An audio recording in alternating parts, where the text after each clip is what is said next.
Carpenter Gunther Lumber Company in downtown Versailles. COMC, Central Ozarks Medical Center. The Shed Batting Cages. GT Brothers Automotive in Eldon. Citizens Bank of Eldon and Versailles. DeGraff and Reed Heating and Cooling. Bright Printing and Promotional Advertising. Vera Cruz Mexican Restaurant in Versailles. The Morgan County Health Center. The Kidwell Garber Funeral Homes of Versailles and Laurie. Versailles Total Fitness. And Big O Tires. Thanks for joining us for high school basketball on MoSportsZone and KS95. Good afternoon, everyone. Welcome to today's presentation of KS95 Sports. We are live at VBrock Gymnasium, home of this matchup between the Eldon Lady Mustangs, Versailles Lady Tigers, followed by the Eldon Mustangs and the Versailles Tigers. I'm Colton Taylor. We've got the coach, Britt, with us. I guess that's still an accurate saying. You're a volleyball coach. That counts, right? Yeah, I was for 1 year, but we won't talk about it. Did your team win any games? We won a set, and for those of you who don't know volleyball, there's 2 sets out of 3, and we won 1. So, no, we never won a full game. Oh, yeah, Mr. Allen, we're on air right now. That was beautiful. You are the man. I appreciate you so much, Mr. Allen, bringing us up rosters right now, just making life so much easier. So we greatly appreciate him. But, yes, and a big shout-out to Paige Miller back at the studio that is engineering and making sure that we're not just sitting here talking to ourselves. But we're here this evening ready to get things underway as the Eldon ladies face off with the Versailles ladies. This is our Eagle Stop pregame show of our Martin Metal broadcast. And, Britt, this is always a fun rivalry between these two teams because the records don't really matter when these two face off. I don't care if one team's winless and the other's undefeated. You know each other's going to give each other their best game. Absolutely. They know each other on and off the court, and I think that's what makes it fun is getting to go out there and play with friends and play with people you know and kind of know their style a little more, so that might give you a slight advantage, and having that slight advantage just makes for a good game.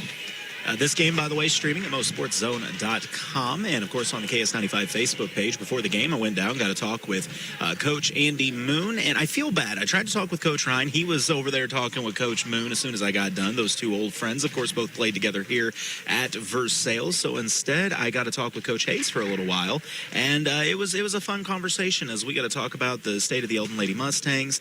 They've been on a little rough patch here as they have been 1-6 in their last 7 games. Part of that is because, and I hate saying this, but they lost their point guard in Mackenzie Ward. She suffered a knee injury. So first off, thoughts, prayers to her. Hope she has a speedy recovery because Mackenzie was one of our favorite players to watch. She was one of the most exciting, that was for sure.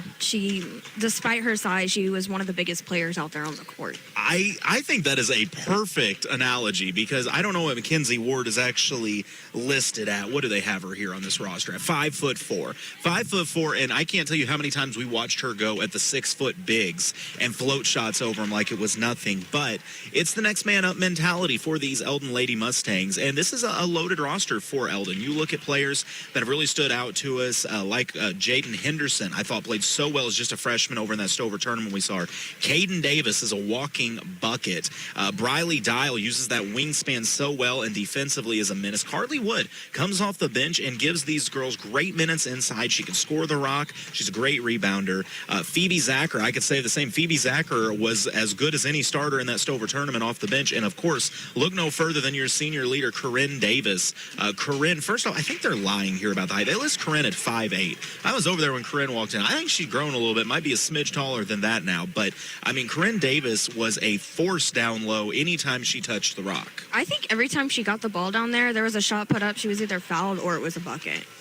That's pretty accurate. I would love to have known her field goal percentage. She's very physical down there, but in a disciplined manner where it's not going to become that offensive foul. She's going to get the foul drawn for her. No, that is spot on. Corinne Davis is just so dominant down low. But it's a group effort from those Eldon Lady Mustangs. And in the same sense, these Versailles Tigers attack with that same approach. Of course, the first name that's going to show up on any scouting report is going to be your senior leader, number 3, Brooke Anderson. Brooke has such a great outside shot. She can handle the rock, she can deal with the press, and she can distribute. But it's not just the Anderson show out here. We've seen a lot out of some of these other girls. We last saw them, I believe, up in Butler. And I look at a player like Josie bench. Josie is one that if you see that 1-3 go down, there might be more. Yeah, the girl, she's a little streaky at times, but I love one of the things Coach Moon highlighted when I talked to him was she has a shooter's mentality. By that, he said if she goes out and she misses 4 in a row, she's not worried that she missed 4. She's looking for her next shot still, and that's huge. That's good to have that mindset. And this team is so young. Like, they still have more years to learn and to play. Having that mentality now is only going to benefit her down the road. Then you look over at someone like a Reagan Albrecht. Reagan Albrecht has no idea how big she is because she's averaging over 8 rebounds a game. I think every time we've seen her, she's been in that double-digit range. And Reagan, I don't know how tall Reagan is. She's tall for a young lady, but I mean, maybe 5'9", something like that, in that range. But she'll go out there and pull down 12, 13 rebounds like it's nothing. She can score the rock. She's a great defender. Reagan Wilson, I dare you to body Reagan. Her favorite game is how many people can I put on the floor? And she wins every time. Yeah, not nicely necessarily. Like, it is with emphasis that you are going to go down to the floor. Facial expression never changes, though.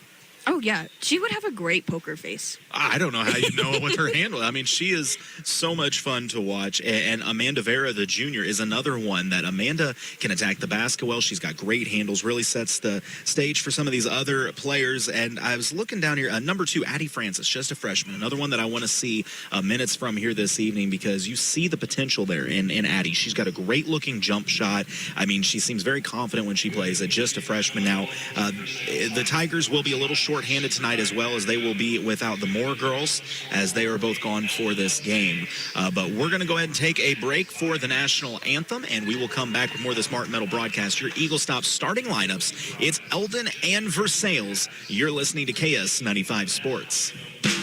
Building season is here and a great time to visit Martin Metal for the next agricultural, residential, or commercial project on your list. Trusted throughout the heartland, they continue offering only the top quality products in the industry, which ensures beauty and durability for years to come. When in need of a post frame or a stud frame building, you can depend on the dedicated professional staff to help you get your job moving forward. Call 573-378-4050 and speak with a professional today. That's 573-378-4050 or check us out online at martinmetal.com. Hey, Missouri. When you're looking for a reliable pit stop, look no further than Eagle Stop. Family owned with over 50 locations. Whether you're gassing up or grabbing snacks, you'll always get a clean, consistent, and quality experience. And you're going to want to reward yourself with snacks, drinks, and fuel discounts. Download their brand new app today. Earn points with every purchase. Eagle Stop, where your journey is their passion. Stop by today and see why they're Missouri's favorite. This flu season isn't messing around. Per the CDC, it's the worst in 25 to 30 years. But it's not too late to protect yourself. Join the Flu Vaccine Clinic February 12th from 5 to 7 p.m. at COMC next to Hy-Vee. These free vaccines are available for patients 6 months and older. Get vaccinated and stay healthy. Plus, you'll be entered to win 2 tickets to a 2026 concert at Ozarks Amphitheater. It's quick, easy, and convenient. COMC, the healthy place to be. Custom railing stairs that gleam. Awnings made just like your dream. American Sun controls the name. Since 1985, they lead the game. Screen enclosures keep bugs at bay. Enjoy your summer every day. Family owned and local too. American Sun Control. Made for you. Wow, I have made a lot of mistakes in my years, but one of them was that I did not hold it here for that national anthem. Lily Gwinnett, my goodness, girl. She's beautiful. And as a player, I know we're getting into lineups. As a player, she sang the national anthem when I was playing volleyball. There's nothing like standing on that line and having goosebumps in the national anthem right before a big game. Nothing like it. That was absolutely beautiful. So great job by Miss Gwinnett. Sings the national anthem, then she's going to go out here and get buckets afterwards. So wonderful job. We'll go ahead and meet the starters first for the Eldon Lady Mustangs under head coach Isaiah Ryan, assisted by Brent Kell and Galen Hayes. Number 3, Allie Bird, the sophomore at 5'4". Number 5, Caden Davis, 5'8" and a sophomore. Number 14, Briley Dial, 5'10" and a sophomore. Number 22, Corinne Davis. She is a senior at 5'8". And number 23, Arlie West. She is a freshman at 5'7". Starting for the Versailles Tigers, number 3, the lone senior out there in the starting lineup, Brooke Anderson. Number Number 5, Amanda Vera, a junior. Trying to go down my list here. Number 15, Reagan Wilson, a junior. Number 10, Reagan Albrecht, a sophomore. And I know that I'm missing, number 21, Josie Bench, a junior. I can't read my own writing on here. That's usually a bad sign.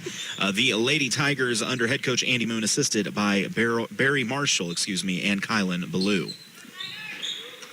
The Mustangs, the road team in those road maroon uniforms. Lady Tigers in the home whites with the gold trim. It's going to be Albrecht jumping it off against Dial. We are ready to go as we head into the Carpenter Gunther Lumber Company first quarter of action. First possession goes to the Lady Mustangs. Davis goes to the block, trying to kick it back out, but her pass tipped by Albrecht. Possession will stay with the Lady Mustangs. I have to say, this is the first time I'm seeing these white jerseys. They look sharp out there. Oh, they do. New jerseys. I just like how different the uniforms are. You're not going to get teammates confused in this one. Yes. On the inbounds, Bird looks to attack. She skips it over to Davis, quickly to Dial in the corner. It's straight man defense. A 2-3 being played by the Lady Tigers. They really extend the top of this zone. Over to the corner, inside Davis. She's got space, puts it on the floor. Blocked by Albrecht. Rebound controlled by Reagan Wilson. That rebound is so strong coming down from Wilson. But Albrecht's wingspan already making a difference in this game. Eldon in a 2-3 of their own. Around the outside, Albrecht will try the wing 3. Off the mark, won't go. Rebound hauled in by Corinne Davis. Get used to me saying that. Allie Bird going to set up the offense here for the Lady Mustangs. They go to Dial on the left wing. They're running Caden Davis at a high post and Corinne Davis on the low block. Davis at the high post. Caden, that is, drives, tries to drop it off to Corinne. It's loose, fight for the ball. Albrecht has it. It's stripped loose, winds up with Anderson. Back to Reagan Albrecht, and back to the Lady Tigers. Score stays at 0 apiece a minute into this one. Bench over to Reagan Albrecht. Drops it off to Amanda Vera. Eldon pressuring out of this 2-3 a little bit. They've got Caden Davis and Allie Bird on the top of it. Two great athletes. High post Reagan Wilson rips it over to Anderson, who skips it to Albrecht. She drives her runner off the glass, wouldn't go. Rebound Dial. Both these teams playing some good defense early. They are. Reagan Albrecht's length is causing a little bit of issues down here, and the same way down on the other end. For Briley Dial, and her 3 off the mark. The offensive rebound kept alive by West. Her putback won't go. Caden Davis gets the offensive board, and she will head to the COMC free throw line for 2. She's always been such a huge part of this Eldon team. Since I remember covering them, Davis has always been one of those names that pop up. Well, there have been a few Davises that have played some ball. Caden, only a sophomore, mind you. Her first free throw is no good. Corinne, a senior. Caden got that left hand taped up pretty good, though, as her second free throw on the first point of this game is good. So the Eldon ladies get the lead 1-0. Almost 2 minutes into the Carpenter Gunther Lumber Company first quarter of action. Anderson breaks the press, lobs it over. Around the outside, Albrecht thought about the shot. She'll skip it to Anderson. She'll pull the trigger on a 3. Saved back by Wilson, but had her foot on the baseline. The ball will go back to the Lady Mustangs. Coach Ryan calling out a set to his squad. Coach Ryan does such a great job with this Eldon program. And I keep hearing stories about this younger Mustangs they've got in junior high, and I don't think they're going to stop being good anytime soon. It's always good when you've got a solid youth behind you. Inside West, lobs it down low to Corinne Davis, who gets the bucket. Trying to work the bottom of this Versailles 2-3 zone. Lady Tigers give up a layup, but man, if you let Corinne Davis get any kind of space on you, you've lost that battle. Wilson ahead, drops it off to Albrecht. Reagan goes back to Vera. Vera's got space. She'll drive, kicks it back out to Reagan Wilson. Corner 3 lined up. Oh, off the front iron, no good. Fight for the board. It goes out of bounds. They'll say last touch by Josie Bench. I thought that was a good look for Reagan Wilson, though. I like that take. She's hit quite a few threes from the three-point line, if I remember right. But that corner especially, when we were in Butler, she had a lot of success in that corner. West being harassed by Wilson. Caden Davis, she's got a corner 3. It's off the back iron, and strong rebound, Josie Bench. Lady Tigers push it up the floor before Eldon can get any kind of press. And Anderson through the contact banks it in. Nice runner, Brooke Anderson, to give the Lady Tigers their first points. They draw within 1, 3-2. 4:50 to go in the Carpenter Gunther Lumber Company first quarter of action. It's a skip pass over the head, though, of Briley Dial. barely avoids a couple little kids playing in the third row. They all kind of laugh about it, and their dad gives them a shooting tip afterwards. Ball back to the Lady Tigers. Extending a little press now is Eldon. Versailles able to hand it into the front court. Oh, a good read by Briley Dial as the Tigers had a lady on the back block, but instead it's picked off by Briley, and the Mustangs want to run. Vera skips it back to Briley. Thought about the three, goes back to Bird. Bird on the drive, pulls up the mid-range off the front iron, wouldn't go, and it's controlled by Josie Bench. Oh, but it's restolen by Bird. She's everywhere. She is very active, and she finds the cutting Briley Dial, who gets the shot to go. Lady Mustangs go up 5-2. Yeah, Allie Bird does not stop moving very often. And a nice take as they find Reagan Albrecht on the cut to the basket. She's fouled on the way up. Shot won't go, but she'll get 2 COMC free throws. When you've got the speed of Allie Bird mixed with the defense and wingspan of Briley Dial early in this one, it's made life chaotic for the Lady Tigers as the first free throw is off the mark.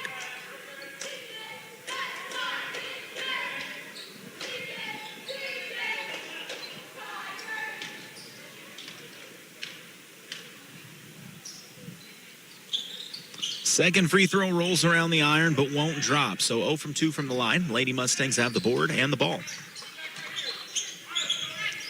Dial out on the wing. Lady Tigers extending out, trying to pack the paint on the inside, and Corinne Davis does not care. She goes through the contact, count it, and a foul. That's Phoebe Zachers. Oh, I'm sorry. I didn't even notice Zacher check into the game. Yeah, she came in, got the board down here, and then the and one. But that is almost identical to what we saw over in Stover as Zacher completes the three-point play. We talk about how great Corinne Davis is on the block. You lose nothing when you go to Zacher. I mean, she is so good once she checks in as well. And a near turnover kept alive by Albrecht. This press of the Mustangs causing some problems. Reagan Wilson, a transition. 3 rattles and falls. We had to think about it if it was going to count or not. It did. The ball hung up there like, do I want to go or do I not? But the Lady Tigers draw back within 3. 3:20 to play in the Carpenter Gunther Lumber Company first quarter of action. Davis to the corner. Bird's got space. Corner 3 lined up and knocked down. There's just a rule of thumb. If their last name's Bird, don't leave them open from 3, and Allie reminds you why. Handling the pressure is Vera to Wilson to the corner. Albrecht, a shot fake, looks to drive inside, goes right through the defense. Shot blocked by Zacher, though. Rebound to the Lady Mustangs. West brings it up the middle of the floor. Arlie drops it off to Allie Bird. Lady Mustangs with a 6-point lead, 11-5. Oh, but a steal winds up in the hands of Albrecht. Reagan wants to run the floor. Eldon does a good job getting back. Reagan a hesitation. Albrecht pulls it out to the short corner. Goes to Sarah Bland, to Wilson, throws a rocket to Anderson. She'll line up a 3 off the front iron, won't go. Fight for the board. And I think Dial had it poked loose by Versailles, so the ball will stay with the Lady Mustangs. Lily Gwinnett checks into the game for Reagan Wilson. She's been fun to watch, too, come off of the bench this year. She always, I mean, it might not necessarily show up on the stat sheet, but she's on the floor getting those loose balls. She's poking it loose. She's being a... Well, I would like to see her steals per game because the few times we've seen her, she's came away with several steals each game. And you can't miss those shoes. Yeah, and no, she's got a great. steal right on cue as she picks off the Mustang entry pass, and then a foul is committed by Arlie West. I think that's the plan. You got the bright highlighter pink shoes that distract you, so you're kind of like not sure where you're passing because you're staring at the shoes, and then she picks it off. Hey, it's a good game plan, if you ask me. Oh, yeah. They may make an appearance on Britt's Kicks someday. Bland with it on the wing. Goes to Albrecht. Reagan skip pass. Inside out. Gwinnett had a look. Instead, she drives. Dishes back over to Albrecht. Thought about the 3, but thought a little too long. Good closeout, Allie Bird. Albrecht will drive. Drops it off on the weak side to Francis. Ball winds up out of bounds. Last touched by the Lady Mustangs. This Eldon defense is ferocious. It is. Anywhere they go, like anywhere the Tigers go, Eldon is waiting on them. Once again, Coach Ryan always has these Lady Mustangs ready to play, but Coach Moon does a wonderful job with his Lady Tigers as well. The corner Albrecht. Oh, they were trying to get position for Bland. But absolutely not having it was Phoebe Zacher. It's a steal by the Lady Mustangs. They go the opposite way. Arlie West on the blocker, turnaround jumper was blocked by Albrecht, and a travel That's her is third called. block of the night. Man, Reagan, that girl, just a sophomore. She's so active in every facet of the game. I think she's becoming more familiar with just how well she can play and realizing, oh, I can play right there with them, or I'm. And that's the thing. I think that confidence is so much of it. And it's like, I don't think effort is ever going to be an issue with Reagan Albrecht, but it's like teaching her, hey, take that next shot. You've been shooting it really well. You don't ever have to worry you shot too much. She rebounds like a woman possessed. Her defense is extremely active, and she gets her teammates involved well. I mean, Reagan is one of those total players that as a sophomore, a coach knows, hey, I can build around this going forward. She's going to make her teammates better. Yes, you can see all of the potential she has, and I even think she has the potential to be the next leader that steps up after Brooke graduates this year to lead this team. That very well could be. And, I mean, that's a luxury that both these teams have, is a lot of skill in their youth, because you look over at the Eldon ladies, only one senior in Corinne Davis. This is a freshman and sophomore-laden squad. Zacher is a junior, Mackenzie Ward a junior. But, I mean, you're getting so much back next year for Coach Ryan. Great pass underneath, by the way, to Bland. The Tigers out of the timeout with the first possession. Outside, Sarah tries the corner three off the front iron. Won't go. Long rebound tipped around, controlled by Allie Bird. Allie on the point. Extending the defense where the Lady Tigers. Outside, Caden Davis has got a look from three. She nails it. I was watching her in warm-ups, and she was just hitting them right and left. Caden Davis, I mean, great athlete, but a sniper when she gets going as well, and commits the foul on cue as well, trying to take away the sideline right in front of Coach Ryan. Just Caden's first, team's third. Lady Mustangs lead 14-5 with a minute to go in the Carpenter-Gunther Lumber Company first quarter of action. Francis inside to Bland. They kick it back out. It winds up with Anderson. Round the outside, Addie Francis. Good look at three. Shot just a little too long. Caden Davis has the board and wants to run with it. Davis in the middle of the floor. Pulls it back out, drops it off to Bird. Allie resets, fires over to Carly Wood, who's just checked in. She has it at the high post and goes to Bird. Allie on the drive, gives it up to the wing. Jaden Henderson, her first appearance, gets it inside to Wood. Count it, and a foul. Dang. Eldon's got a lot of young talent that can come off the bench, and they compete right up there with their, I don't want to say peers, but like the seniors and juniors on the team. You don't lose anything in your youth. I mean, Carly Wood checks into the game and immediately hits a turnaround jumper through the contact and has a three-point opportunity. And a nice feed by Jaden Henderson, just a freshman. Carly's free throw off the back iron won't go, and the rebound hauled in by Gwinnett. Lady Tigers want to run with it. A near steal. It is a steal. It was knocked loose by Henderson and picked up by Davis. Davis all the way to the rack. Her shot blocked out of bounds by Anderson. Brooks got hops. I was going to say you wouldn't expect it from her, but... Oh, quick inbound does Zacher, who knocks down the mid-range jumper. I don't think I've seen her miss much from that inside shot. That's because I don't think she does miss much. Bland gets it on the block. Inside out, game to Francis. Addie on the drive, goes back to Bland. Nice pass, high off the glass and in. Sarah Bland with the bucket. Cuts it back to an 11-point game as the first quarter comes to a close. So the Lady Mustangs with the hot start, but a solid finish from the Lady Tigers. It's 18-7 after one. You're listening to KS 95 Sports. As a new year rolls in, it's time for everyone's favorite thing, taxes. Okay, while it may not be our favorite thing, it's something we have to do. Jason Blankenship CPA LLC is here to take the stress out of tax time. Whether it's W-2 and 1099 filing or business and individual taxes, the staff at Jason Blankenship CPA LLC is here to help with all your payroll, accounting, and tax needs. Give us a call at 573-557-2417 or stop in and see us at 401 East North Street in Eldon. Looking for a ride that won't wreck your wallet? Head to GT Brothers Automotive in Eldon, home of the lifetime powertrain warranty. Yep, no hidden fees, no nonsense. Just great vehicles, incredible prices, and hometown service that keeps you rolling long after the sale. They've got a huge selection of cars, trucks, vans, and SUVs, and bank and credit union rates starting below 5% with approved credit. The deal just gets sweeter. So swing by GT Brothers Automotive on Business Highway 54 South in Eldon or call 573-557-2200, where buying your next ride is actually fun. A very evenly matched first 3 quarters of action. But the Lady Mustangs started to find something with their post passes late in that game, or late in that first quarter, excuse me. And that combination of Corinne Davis, Corinne Davis,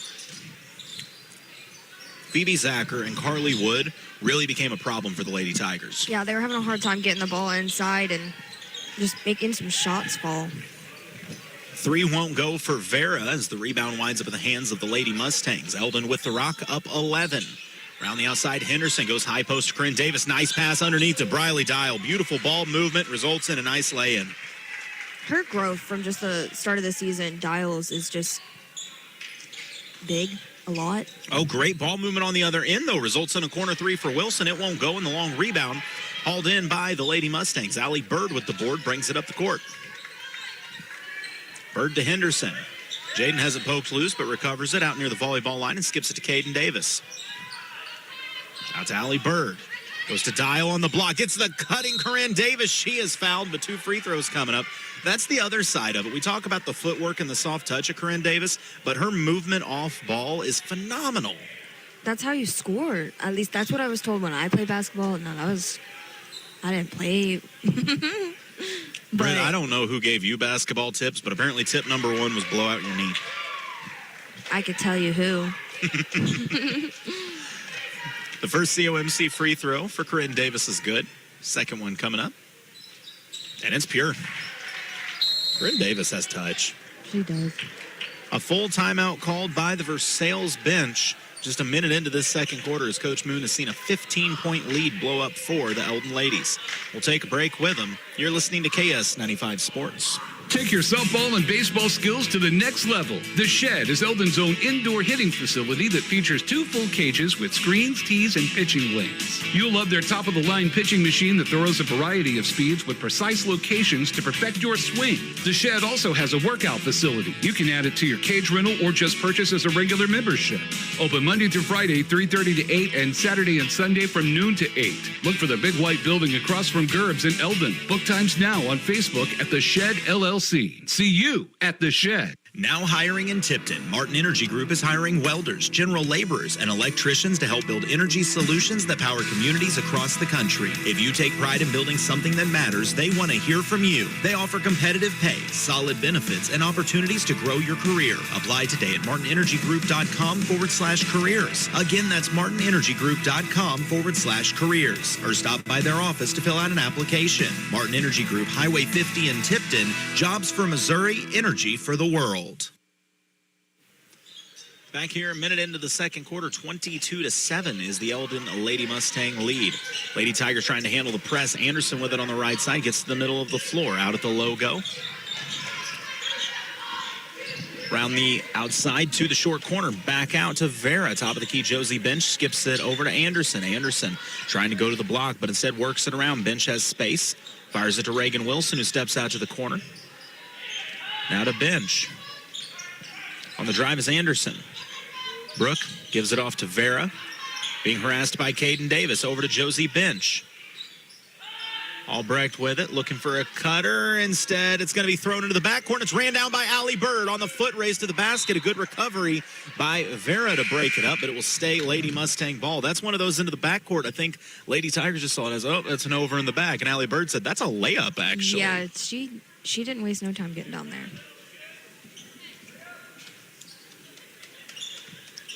Caden Davis, the trigger man on the inbound. She tosses it into Corinne Davis. Shot won't go.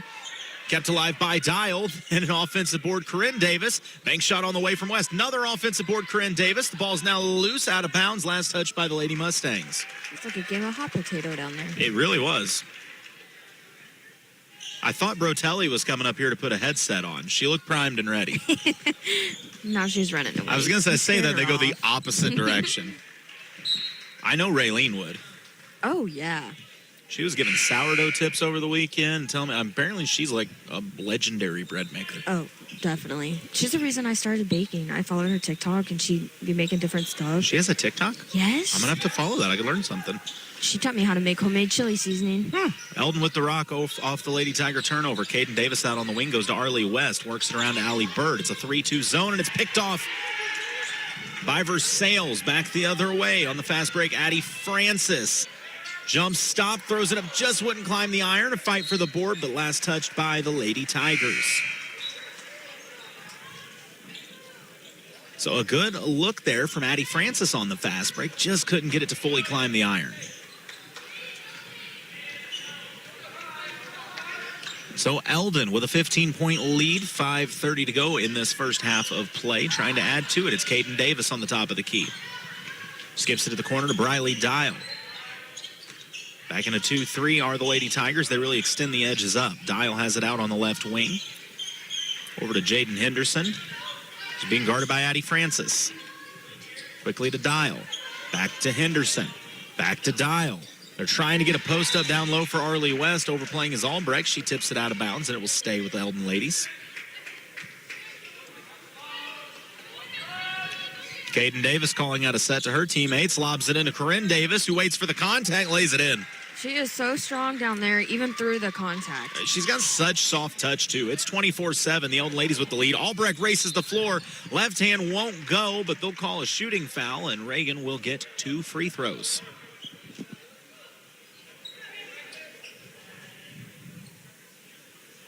So great job running the floor by Reagan Albrecht to give herself an opportunity from the line.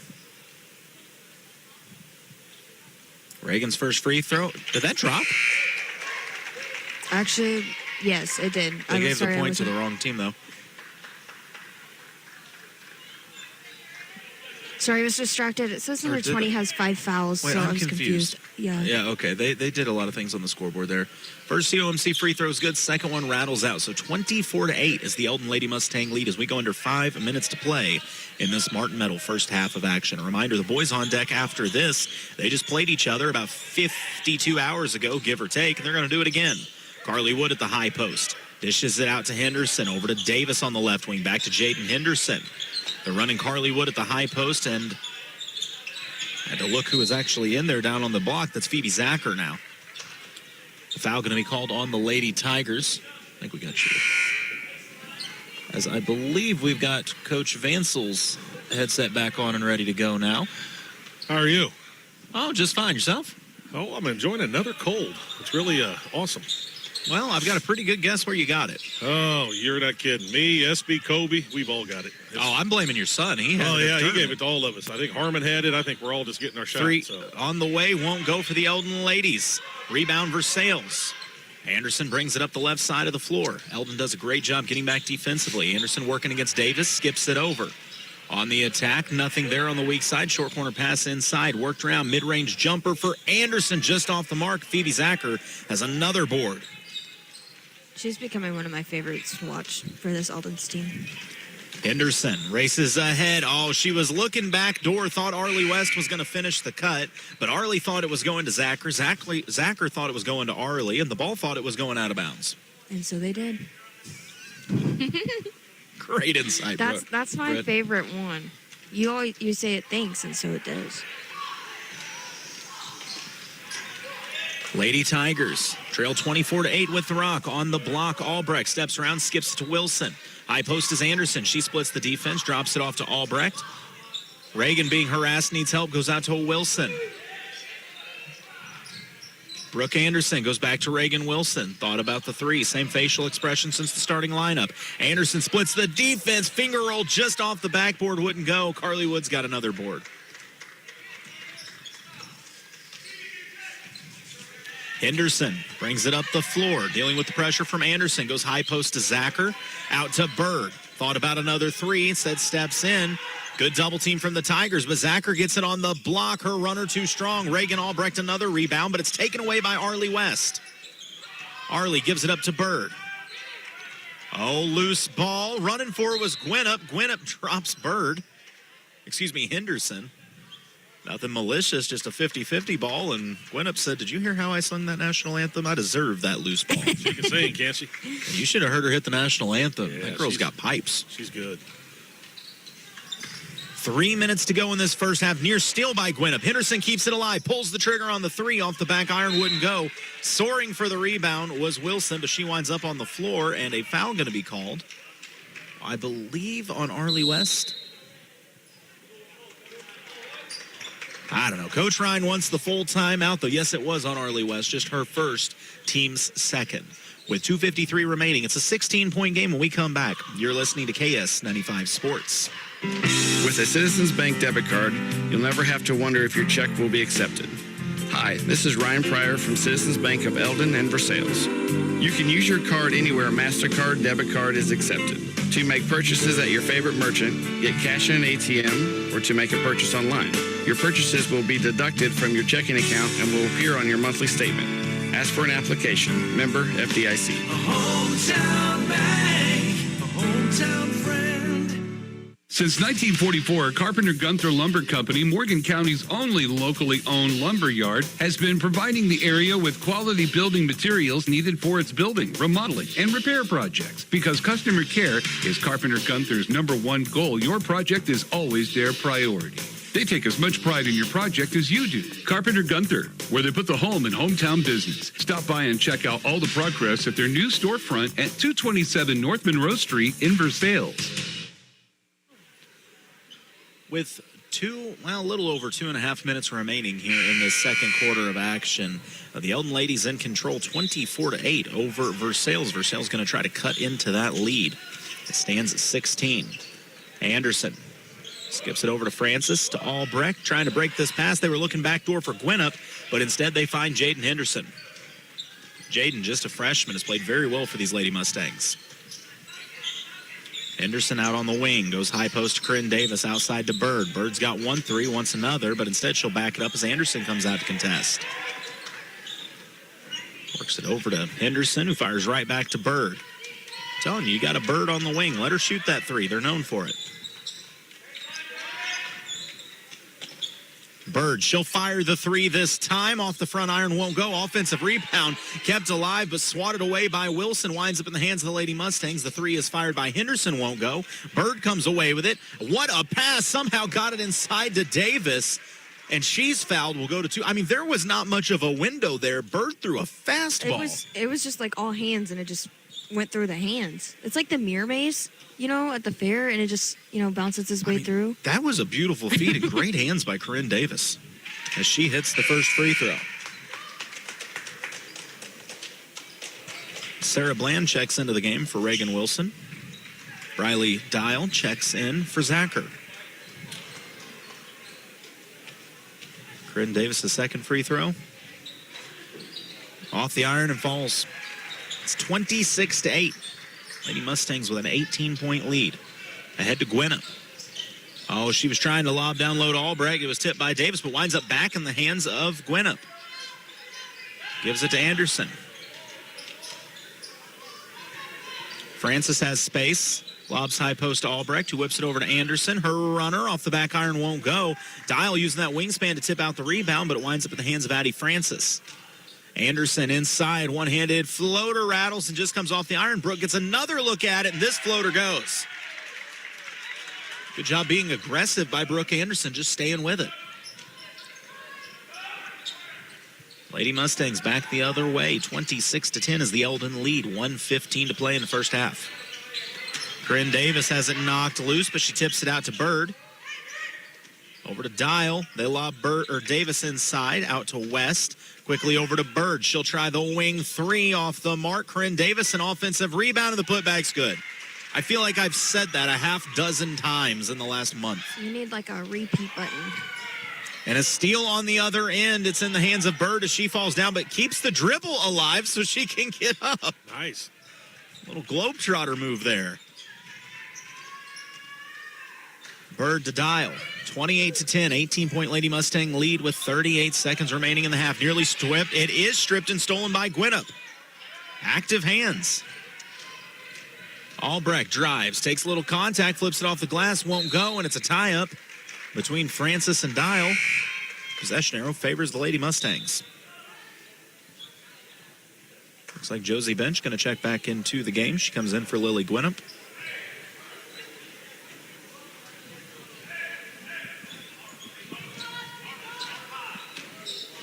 I'd like to see Bench maybe get back to the three-point line and get some threes rolling for him. Yeah, let it fly. Oh, nice pass. Carly Wood from the high post finds Corinne Davis. She got position on the block. and the Lady Mustangs have a 20-point lead. So we hit 10 seconds to play in the half. Versailles has time to get a look here. Bench on the drive, goes short corner, collapses the defense. Out to Albrecht, 5 seconds to play. Bench to the block. Bland, turnaround, jumper, rattles and falls. Nice way to beat the buzzer. Tough turnaround shot from Sarah Bland, but she gets it to go. We've played one half, and Eldon leads 30-12.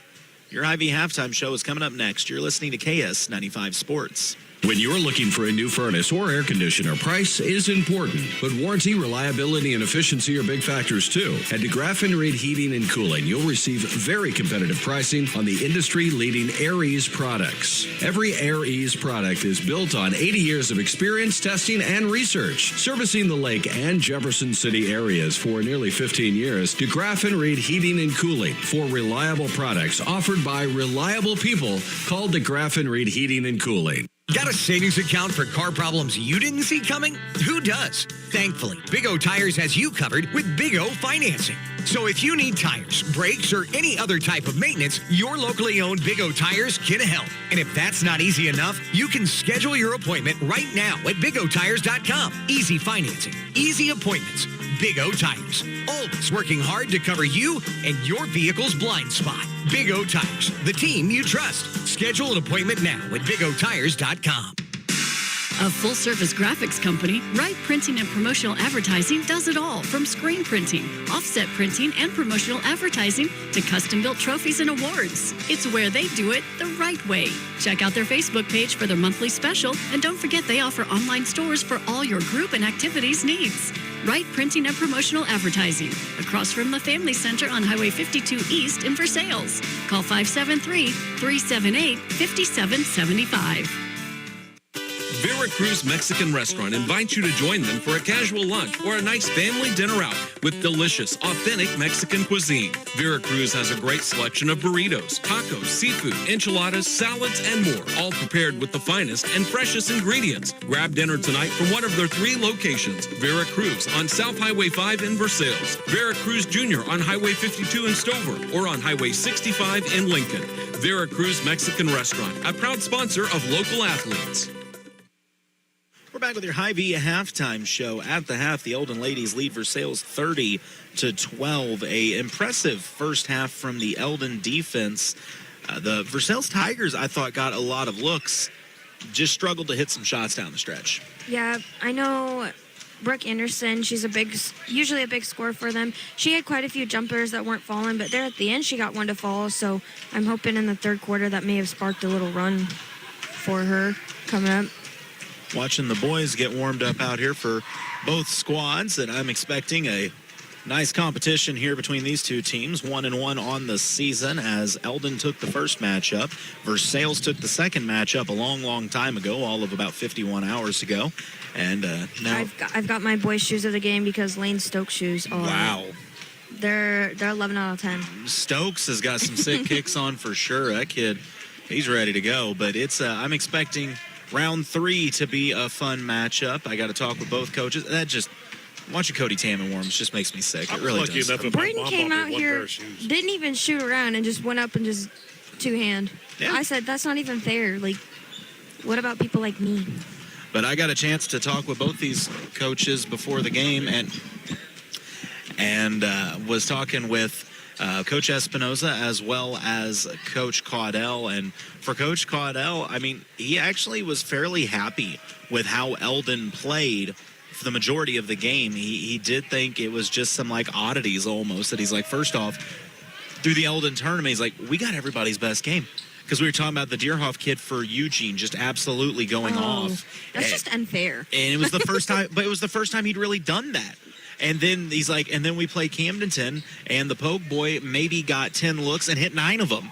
And he's like, it's wild. If you want to have your best shooting, he said the one even, he's like, he was reminiscing and saying how Rhett guarded him all around the floor, chased him in, everything was perfect. Rhett tripped for 2 seconds, and the Poke boy got a look and knocked it down. But these Eldon Mustangs have been playing at a high level. I do think they're capable of beating anyone, but it just goes to show, you know, when your luck's off that night, anyone can get you too. Yeah, just the luck of the draw, or maybe the night even. And it was also Saturday at 1 o'clock. Yeah. That's got to be weird for anyone playing, really. Like, there's such an odd time. You're used to playing late at night. Not me.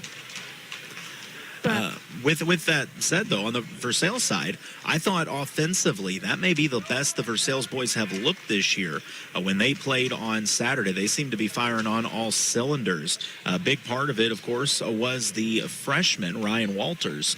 I felt like he gained a little confidence as the game went on and started to find himself within the game. And, I mean, if you're going to get 20 points out of Ryan every night, it's going to be a problem for some teams. For most teams, yes. And I think the confidence from each game, each of the boys have gained a little more confidence or figured out, hey, like figured their team out more. So like maybe Ryan's figuring out, oh, Jacob needs this to succeed and Harmon needs this to succeed.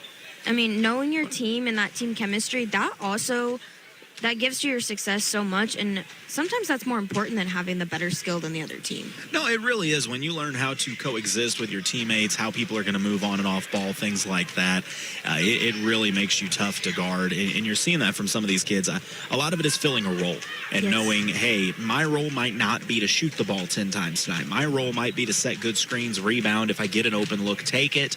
And that's what I'm going to do. Okay, seriously, Britton and Cody. It's not fair. No, they're just like hanging in the air trying to pull it down out here. I'm done with it. I need a jam tonight from each of them. I want to lob off the back. Oh, what's Cody going to do here? Yeah. He's going to just cock it back and slam it like it's easy.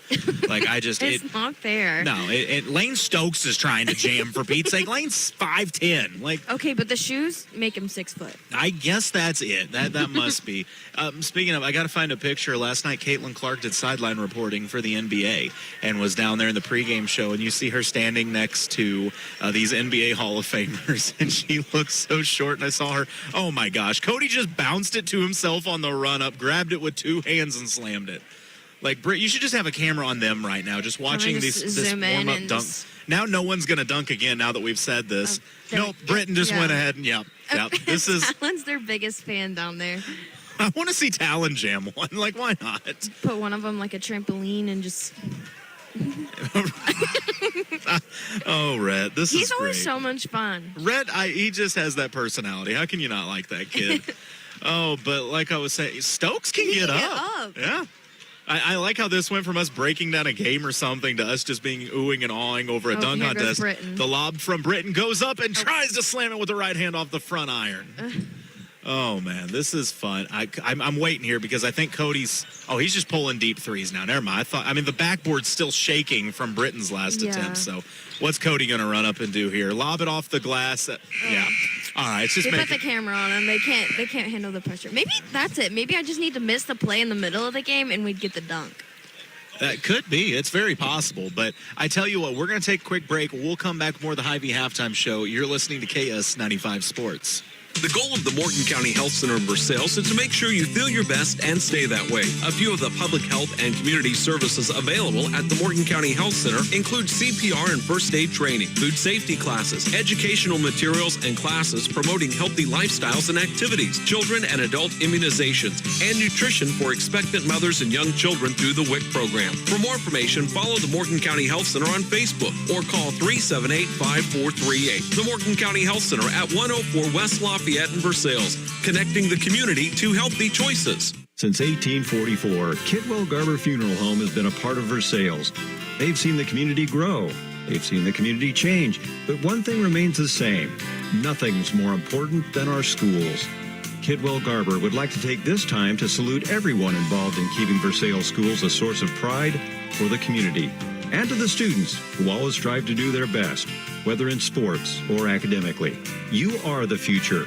From Kidwell Garber Funeral Homes of Versailles and Lori. Reaching your fitness goals doesn't have to be tough at Versailles Total Fitness. Tara Grantham is a certified personal trainer and registered occupational therapist who can help you reach your goals in a safe, efficient manner. Get your membership set up today and talk to Tara about training so you can take the first step in becoming a healthier you. Contact Versailles Total Fitness at 573-789-6800 Monday through Wednesday from 9 to 5:30 or see them in person at 131 North Monroe Street in Versailles.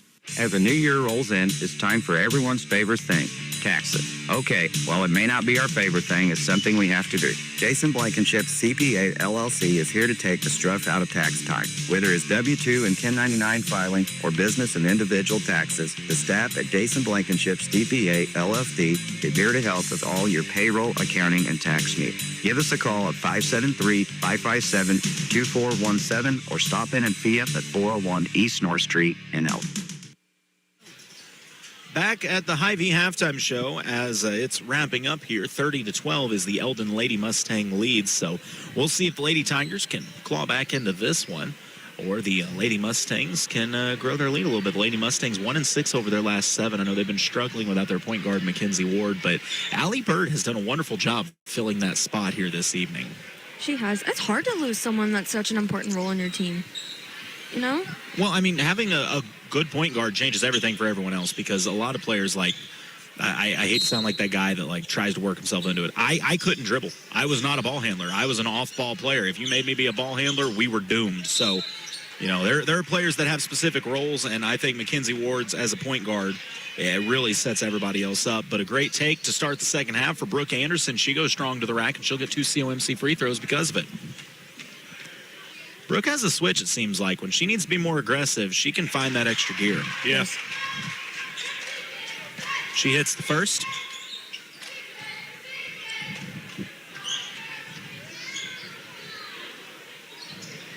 Second off the front iron and falls home as well. So the lead is down to 16.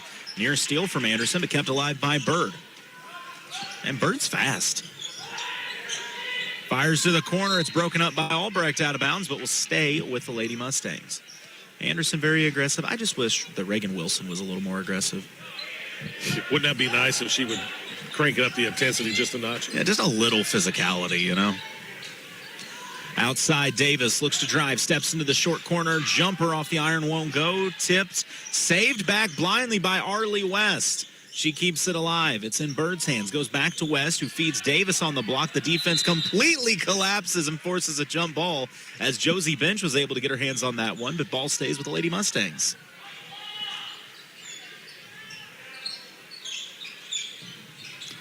I looked down for 2 seconds. A bucket off the inbound for the Lady Mustangs. Who had it, Brett? Open lane for Dial. So Briley Dial with the bucket pushes the lead back to 18. Back the other way, the Lady Tigers, they get it underneath. And going to the free throw line, Reagan Wilson. I think she heard you talking about her. Well, she gets 2 COMC free throws and still, once again, has the exact same expression she started the game with. Yeah. I can't tell if she's happy or mad or focused or... It's best not to find out. She's just being Reagan. Basketball player by night, cage fighter by day. Yeah. Second free throw is good as well. So Reagan goes 2 of 2 from the COMC free throw line. The lead back at 16.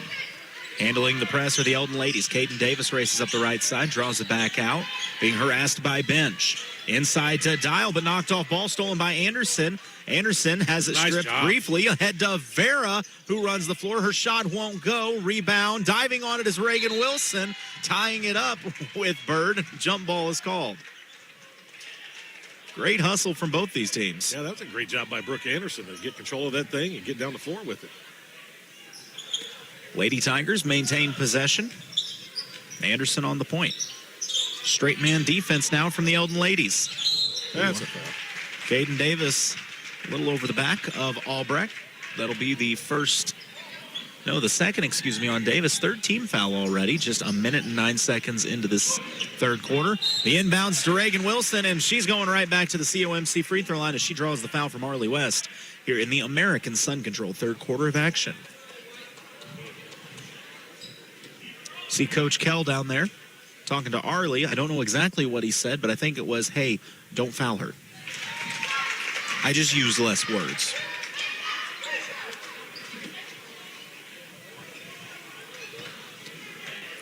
Cuts the lead to 15 with the first make. Second one on the way for Wilson. And it's good as well. So the Lady Tigers cut it back to 14, 32-18 with 6:49 to play in the third. They came out here with a little bit of a run to start this quarter. They're playing with a little extra energy, and Coach Moon trying to sell it as Anderson tipped it out. Coach Moon going, she didn't touch that. Working that young ref, isn't he?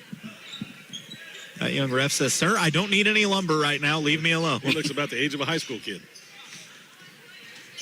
Caden Davis splits the defense, goes over to Corinne, who drops it off to Bird. Bird from 3 off the back iron, won't go.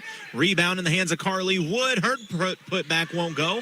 Ball on the floor, winds up in the hands of Amanda Vera. She fires to Brooke Anderson on the left side. Scoop shot off the glass, wouldn't climb the iron, but it's tipped out to Josie Binge, who goes to Vera.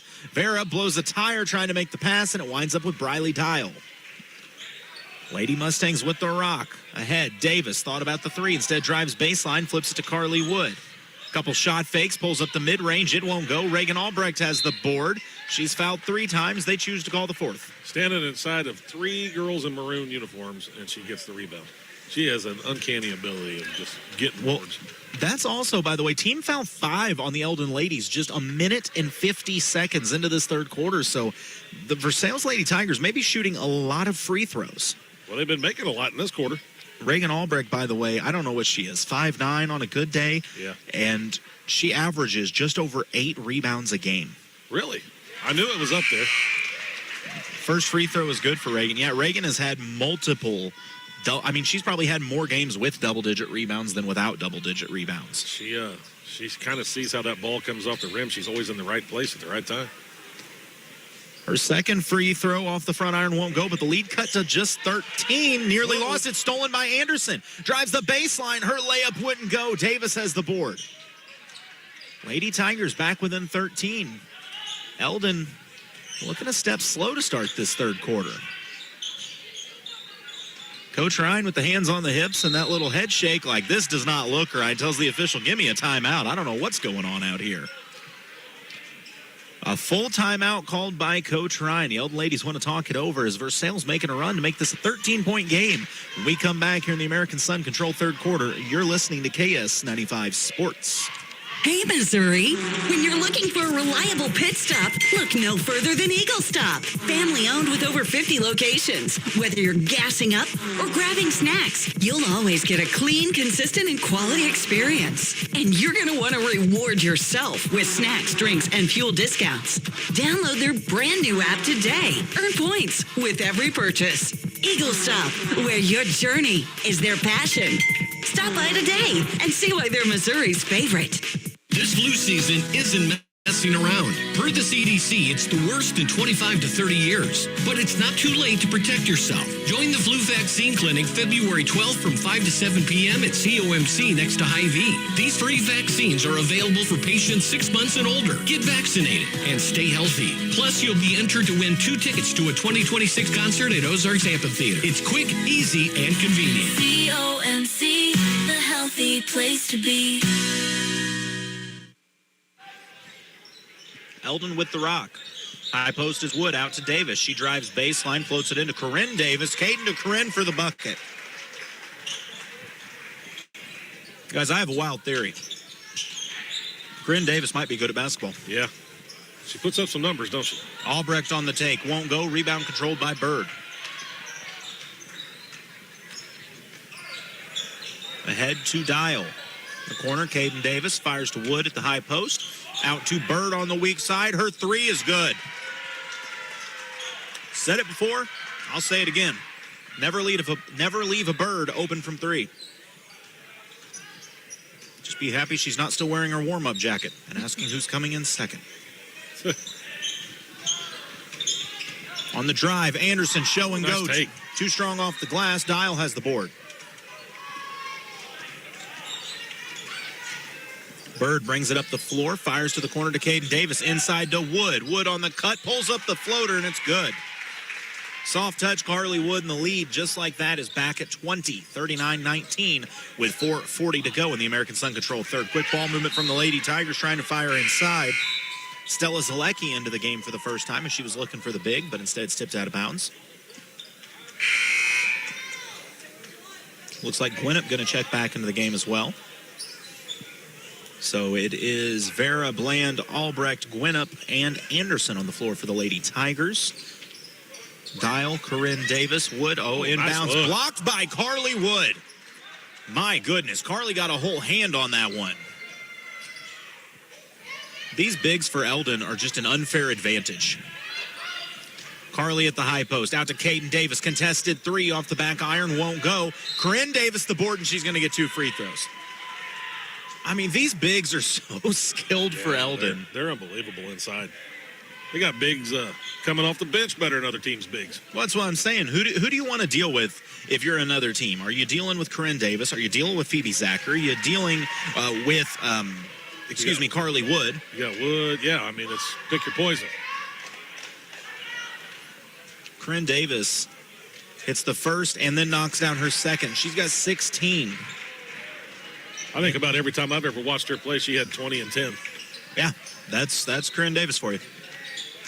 Anderson breaks the press. Her runner hangs up on the iron, and another rebound, Carly Wood.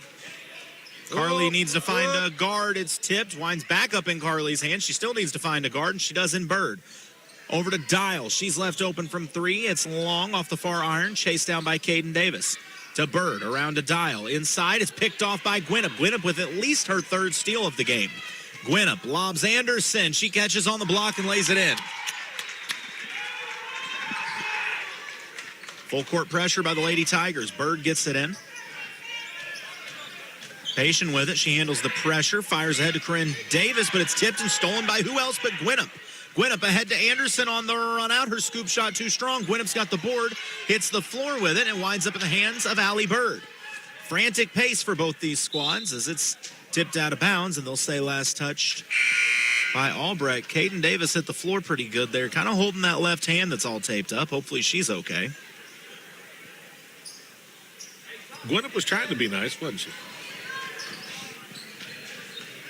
Davis is in a lot of pain over there. She's hurting. Yeah, she's hurting. I don't know what's going on, but they may have to get her out in a minute. I say that. She fires inside to Wood, who muscles the shot up off the backboard, won't go. Rebound in the hands of Gwinnett. It's poked loose from Gwinnett. She hits the floor, and I think a reach-in foul going to go on Caden Davis. I'm a little surprised they're keeping Caden in this game. She is still moving that left hand around like it is really bothering her right now. What's the tape for? Did they give you a report before? I do not know. I mean, she's holding that forearm, saying something to somebody in the crowd who's now laughing at her. First free throw for Gwinnett is up and good.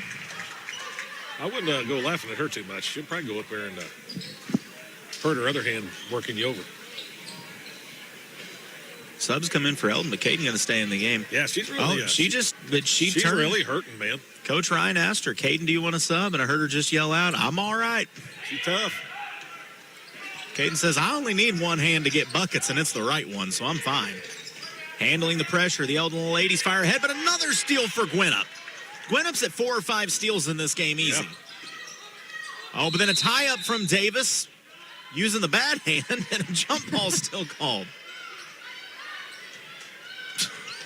Gwinnett, that one, I think they asked her again, and she finally just, "I'm good. Yeah. Stop asking."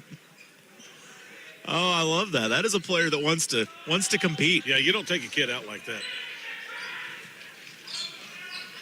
Bird gives it up to Jaden Henderson, who goes right back to Allie Bird. It's a skip pass over to Arlie.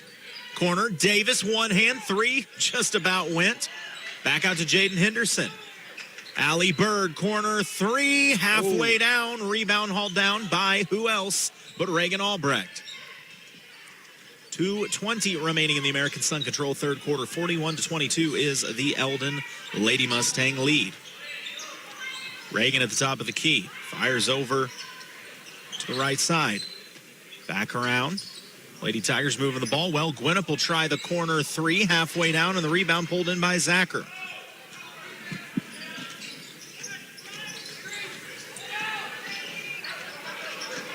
Bird dealing with the pressure, fires weak side to Arlie West. She drives, mid-range jumpers up and good. Oh, nice touch. Lead at 21 for the Lady Mustangs. Versailles came out with a flurry to start this third quarter, but Eldon has answered. Gwinnett's mid-range won't go. Kept alive by Bland. Her shot blocked out of bounds.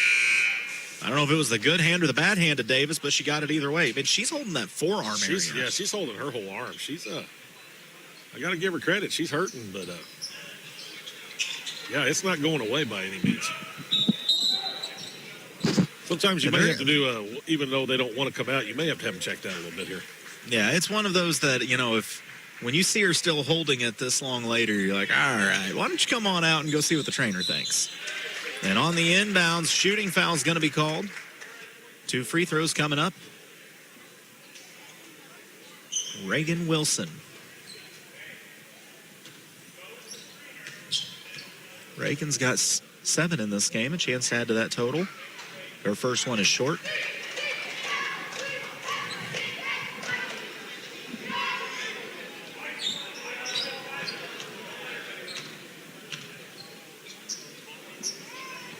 Her second is on the mark.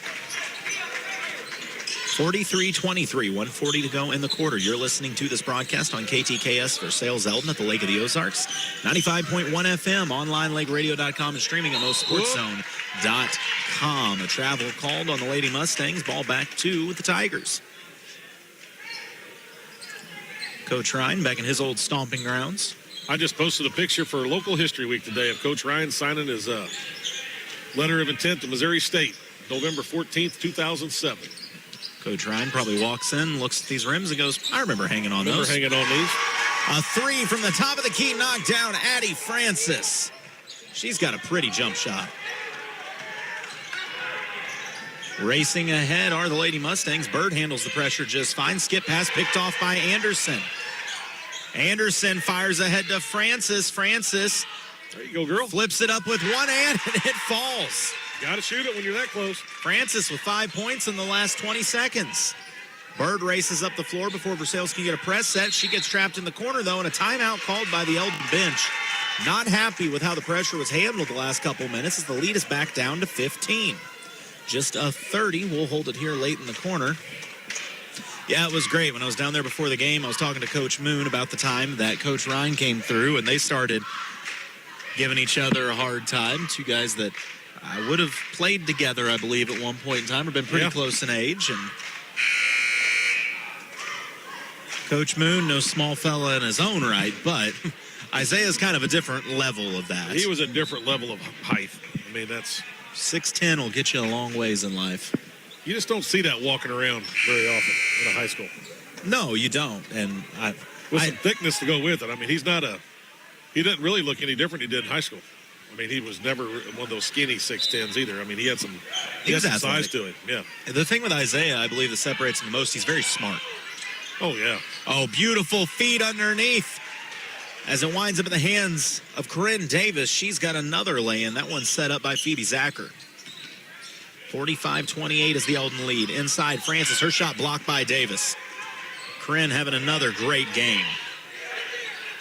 Corinne's got 18. I don't know how many boards, but plenty. Oh, a near steal.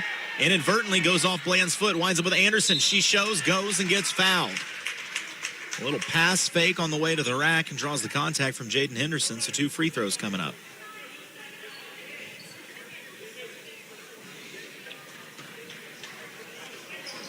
So Brooke at the COMC free throw line with 22 seconds remaining in this American Sun Control quarter, as she knocks down the first. Lead at 16. She could cut it back to 15 here.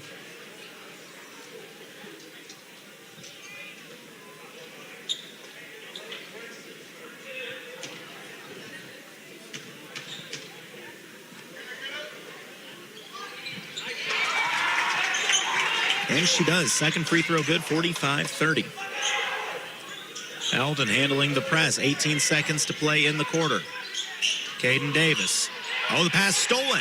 Nice. Picked off by Anderson on the run out. She loses it. Diving for it is Davis. Knocks it out of bounds. It'll stay with the Tigers, but great effort from Caden Davis. Knowing that hand is going to hit the floor, and she still didn't hesitate to dive on it. I think she's past caring. Yeah.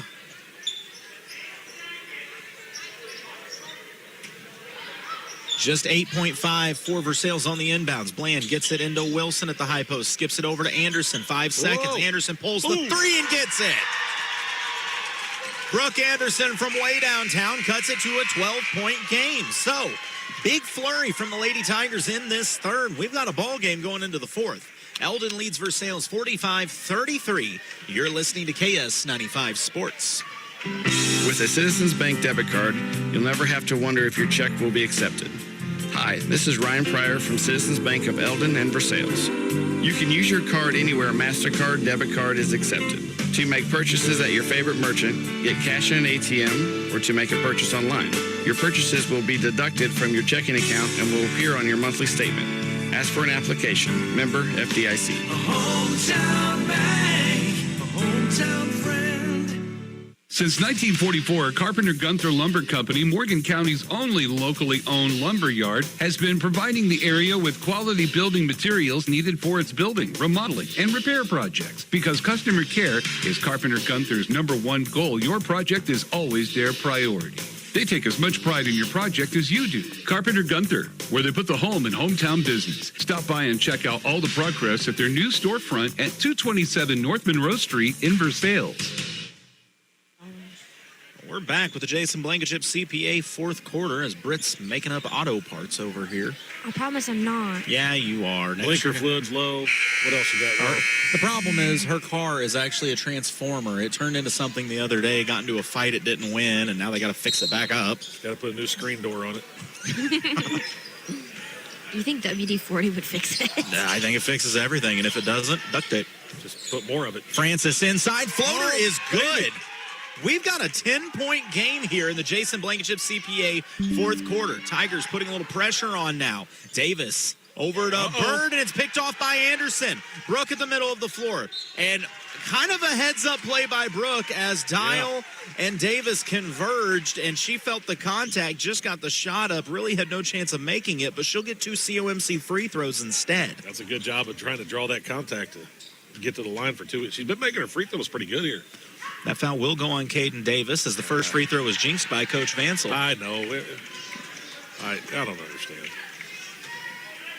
Second free throw by Anderson to cut this back to a single-digit game is no good. Corinne Davis has the board, so Eldon with the rock up 10 here in the Jason Blankenship CPA fourth. Versailles really applying the pressure. Bird. Skip pass over to Dial. Couple pass fakes. Being harassed by Josie Bench. Gives it up to Caden Davis. Flip side, Bird, 3 on the way, won't go. Corinne Davis, the offensive board. Man. Corinne Davis has her fingerprints all over this game, and she's got another 20-piece. Bland. Rocket over to Wilson. Wilson just muscling it up. It won't go. Davis has got the board. Oh, but an errant pass leads him out of bounds.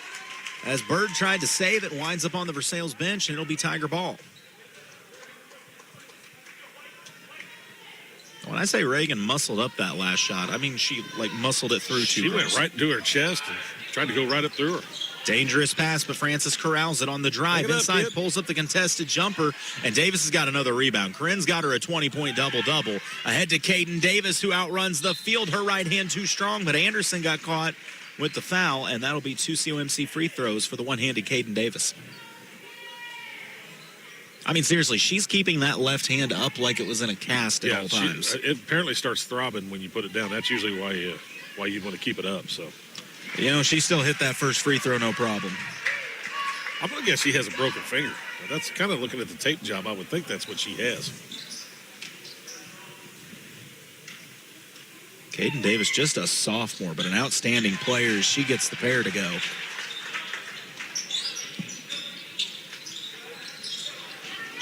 Little trouble with the press. It's a turnover picked off by Eldon. Backdoor Davis. The layup won't climb the iron. She gets her own miss. Putback won't go, but she's got 2 free throws coming up. Caden Davis just working her tail off right now despite having the whole bandage job on the one hand. Can't doubt the effort for that girl. Free throw's good. She shot that layup with her left hand, too. Yeah. Maybe one of those, just take some Tylenol before the game and hope for the best. Second free throw off the mark. Offensive rebound nearly kept alive by Carly Wood, but it'll go back to the Lady Tigers. Versailles was knocking on the door of a single-digit game, but Eldon has extended this back to 15. Bench got a look from 3, gets it. That could be a big bucket. When Josie sees one go down, there's a chance there's 3 or 4 more to follow. See if the Lady Tigers can get her some more looks. Caden Davis breaks the press. Skip pass. Dial. Inside to Corinne Davis. Outside to Bird. 50-38. Eldon leads Versailles. 6 minutes to go in this Jason Blankenship CPA fourth. Round the outside. Davis on the right wing. Fires to Wood on the block. Wood turns. Mid-range jumper. Off the backboard. Won't go. Reagan Albrecht the rebound. Reagan ahead to Anderson. Anderson gets to the middle of the lane. Scoop shot off the glass is good. Back to 10.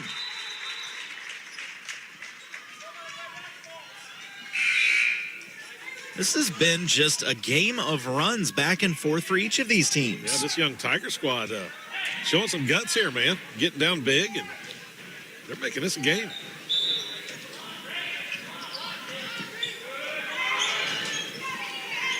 Dial and Davis going to try to handle this pressure from the Tigers. They get it across half court to Bird. Trap comes. Bird in a bad spot.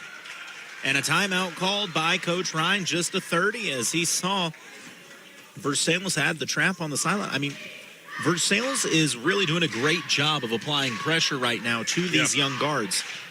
Coach Ryan told me that was one of the big adjustments right now. When you lose a player like Mackenzie Ward, who is your primary ball handler, who single-handedly can break most of these presses, that is a big adjustment for this team, having to find someone to take that place. Those Eldon girls are doing a great job without her. But I'm going to tell you what, that right there is obvious. You can tell, obviously, that Mackenzie Ward's not in the game, because those are the things that she just kind of took care of, and you can just rely on her with that ball to break a press. You're kind of seeing the absence of Mackenzie Ward right now, I think. No, I completely agree. But they're doing a good job. I mean, these kids, you got Davis out here scrapping around with one hand, literally.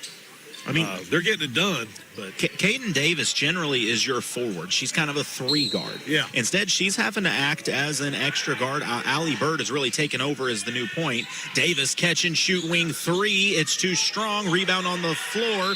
And a tie-up between Zacher and Addie Francis. Jump ball favors the Lady Mustangs. Once again, the boys on deck after this one. Davis, the trigger man, and tipped out of bounds. Active hands there by Reagan Wilson. I mean, watch this. Davis is even throwing it in one-handed. She's using that left hand for support, but I mean, it's a one-handed throw-in. She's not hardly using it whatsoever. Oh, the inbounds tipped, winds up in Arlie West's hands. Her shot won't go. Zacher, offensive board off the glass, won't go. Fight for the rebound. Reagan Wilson takes it away from everybody. Ahead to Anderson. Anderson, crossover, goes to bench. Thought about the 3. She'll let it go off the front iron. Reagan Wilson, the offensive board. She was fouled on the putback. No whistle, but it's an 8-point game. Somebody had Reagan's arm. She threw the girl to the floor and then made the shot. 50-42 with just under 5 minutes to play. And this has turned into a dogfight in this last couple of quarters. There's still a lot of time here, man. This is getting interesting. Foul going to be called on bench. That's the team's 3rd, Josie's 3rd. Caden Davis going to get a breather. Her and Dial both will. As Corinne Davis checks back in. I think that's a smart move for Eldon. Get Corinne back in. She's been the heart and soul of your offense. They try to lob her on the low block. It's tipped. She corrals it, dishes it back out. It's lost, but Bird re-corrals. Caden Davis, my bad, did stay in the game. She was walking over there like she was going to check out, but just talking to Coach. High post is Zacher. To the weak side, short corner, jumper for Arlie West. Won't go, but she was fouled by Wilson, and she'll get 2 COMC free throws. That'll be Reagan's 4th. She needs to be careful. So Arlie West to the free throw line, just a freshman. And this team gets big minutes out of their freshmen. Her first free throw is good. Arlie with a chance to extend the lead back to 10. With 4:30 remaining in the game. And her free throw off the mark. Albrecht's got another rebound. Another thing that I feel like I could record and just press a button to play back. Anderson off balance. Goes to Albrecht. Over to Josie Bench. Back to Brooke. Baseline drive taken away for Francis. And it's a steal by the Eldon ladies. Arlie West has it. Allie Bird trying to handle the Versailles pressure. Goes to Davis. Well, Corinne back out to Caden. Over to Allie. Bird working against Francis. Skip pass dangerous, but Caden corrals it. High post Zacher. The ball movement of Eldon on point right now. High post Zacher nearly stripped. It is stripped. It was knocked loose by Anderson and recovered by Albrecht. Still a 9-point game. Pass underneath. Francis has to save it. Back to Albrecht. She is fouled and will get 2 free throws.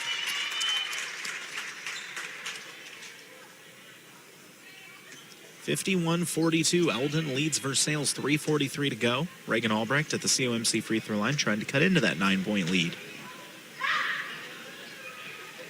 First one's good. It's down to 8. I remind you, at one point in time, the Lady Tigers trailed by 20. Right?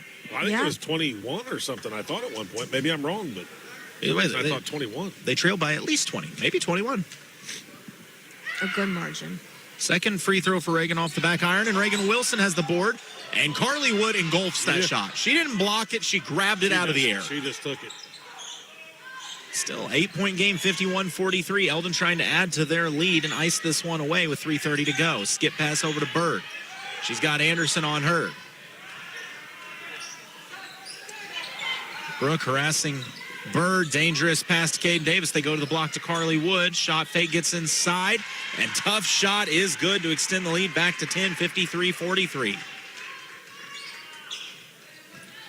Eldon team's got a lot of weapons on it. Anderson the drive. Her runner off the glass is good. Man, the senior with the tough take. Brooke has one of the most quiet 17-point games I've ever seen. She's having her game right now.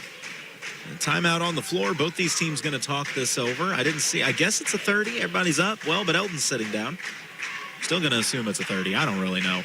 Either way, we'll hold. Oh, yeah, I see it on the clock. We'll hold it here. Jason, I mean, you got to respect the fight of both of these teams. Neither one wanting to take a step back from the other. Yeah, I mean, this was pretty cool. You're seeing a wounded Mustang team come in here. Ward being gone is a huge loss. And obviously, Davis over there playing with one hand. They're scrapping. These Versailles girls are scrapping like I haven't saw in a long time. I don't remember the last time we were down by over 20 points, and we were still in the game. So yeah, this is pretty cool. Both teams can take something out of this no matter what. Reminder on deck, we ought to have a good one again as Eldon and Versailles, both teams sitting at 10 wins on this season, coming in for round 3. They're 1-1 against each other on the year. This is championship night. See who wins the third. Eldon trying to deal with this 2-2-1 press. Versailles, a little trouble getting it in, but finally Caden Davis does to Arlie West, right back to Caden. Caden brings it up the floor. Force her left. Goes to the right in the corner, skips it back out. She's got Bird. 2-3 zone for the Lady Tigers. They're trying to fire for the block. How that pass got through, I don't know. I don't know. Carly Wood gets the bucket on the back end and puts it back at a 10-point game. But I don't want to sound mean, but if I'm Versailles, I'm forcing her to dribble left every time she has the ball. The 3 off the mark for Francis. Davis has it. Well, Davis just dribbled left there and then gave it up. Corinne Davis quickly to West. West attack off the glass, won't go. Corinne Davis there to clean it up. It won't go. Somehow she gets another offensive board. They try to tie her up and can't, and it's dished out to Bird. She's strong. Over to Arlie West, and the entry pass is picked off by Albrecht. Reagan racing up the floor, gets in the middle of the court, dishes it off. Anderson, she'll launch the wing. 3 off the iron, no good. Arlie West has the rebound. Gives it off to Allie Bird. Bird ahead to Caden Davis as we hit 2 minutes to play in this game. 10-point Lady Mustang lead, 55-45. Tigers being very aggressive defensively. It's stripped into the backcourt, knocked loose again. And I think they're going to get Anderson for the foul. She kind of tripped up Allie Bird. Both teams really fighting for it. Coach Ryan saying, please hold on to the basketball, please. Yeah, you're up 10. Don't panic. So that foul goes on Anderson. That'll be just her second, but the team's 5th. So 2 COMC free throws coming up for Allie Bird.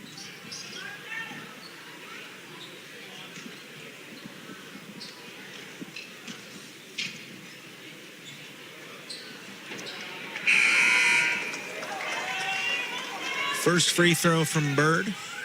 Is that off the mark? I was distracted. There's a Ryder Williams in the doorway that's just like down there heckling me. Money's in the house. Second free throw is good. 56-45, an 11-point Lady Mustang lead with 1:40 to play. Anderson to the corner. Francis drives baseline, needs help, and it's going to be a turnover back to the Lady Mustangs. So I think Eldon putting the clamps on this one late. It was a nice flurry by the Versailles Lady Tigers, but I don't think time is their friend right now. Corinne Davis breaks the press. Pass to the weak side to Wood, and she is fouled by Bland. I think Bland thought the shot was going up. You don't very often see just a flying, I don't even know what you call that. Just Flying Sarah. a flying Sarah. I like that. Bland. It's like a flying squirrel, but slightly Sarah. different. Just Sarah. Yeah, it's just, imagine a flying squirrel, but with Sarah. First free throw off the mark for Wood.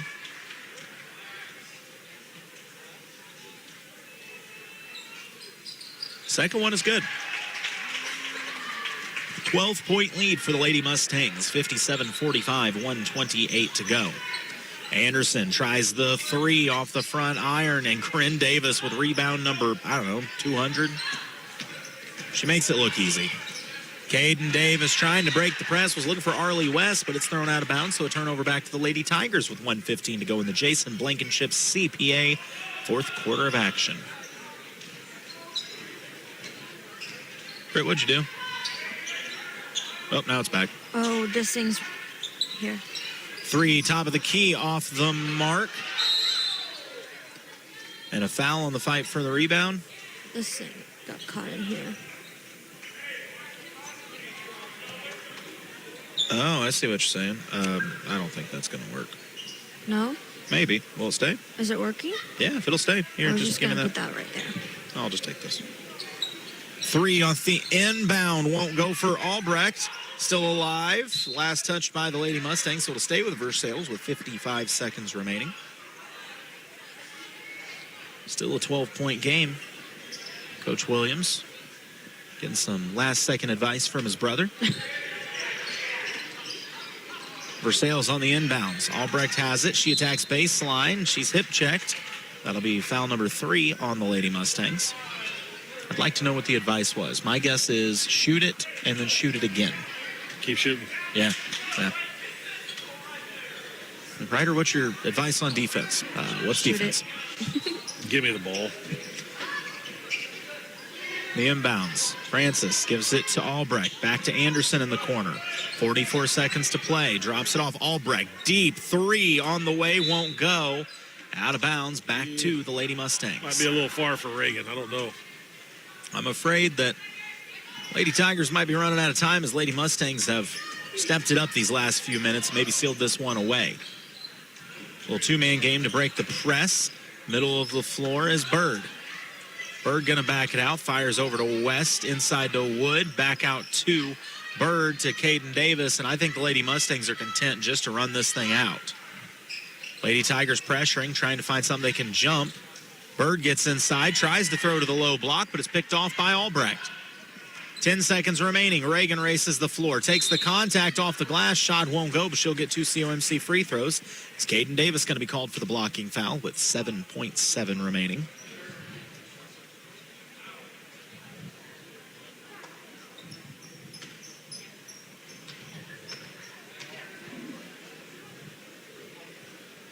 Reagan's first free throw is good.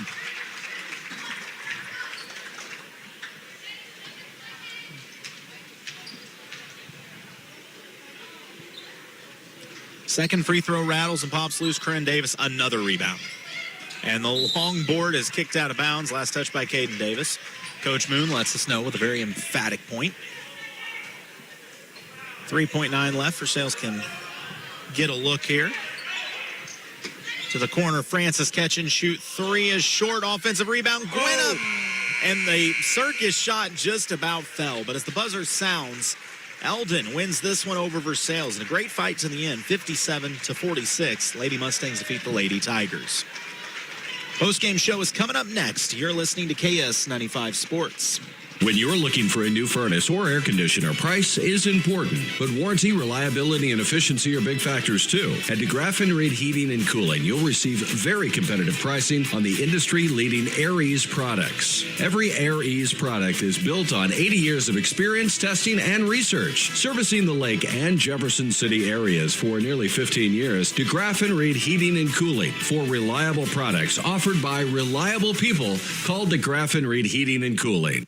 It's happening now at GT Brothers Automotive in Eldon, home of the lifetime powertrain warranty. No hidden fees, no gimmicks, just great rides and incredible prices. We're talking cars, trucks, vans, and SUVs ready to roll. Plus bank and credit union rates starting below 5% with approved credit. Locally owned, hometown proud, and here to hook you up with unbeatable deals and service after the sale. Don't wait. Get to GT Brothers Automotive on Business Highway 54 South in Eldon or call 573-557-2200. That's GT Brothers Automotive, where great deals and lifetime peace of mind comes standard. Take your softball and baseball skills to the next level. The Shed is Eldon's own indoor hitting facility that features 2 full cages with screens, tees, and pitching lanes. You'll love their top-of-the-line pitching machine that throws a variety of speeds with precise locations to perfect your swing. The Shed also has a workout facility. You can add it to your cage rental or just purchase as a regular membership.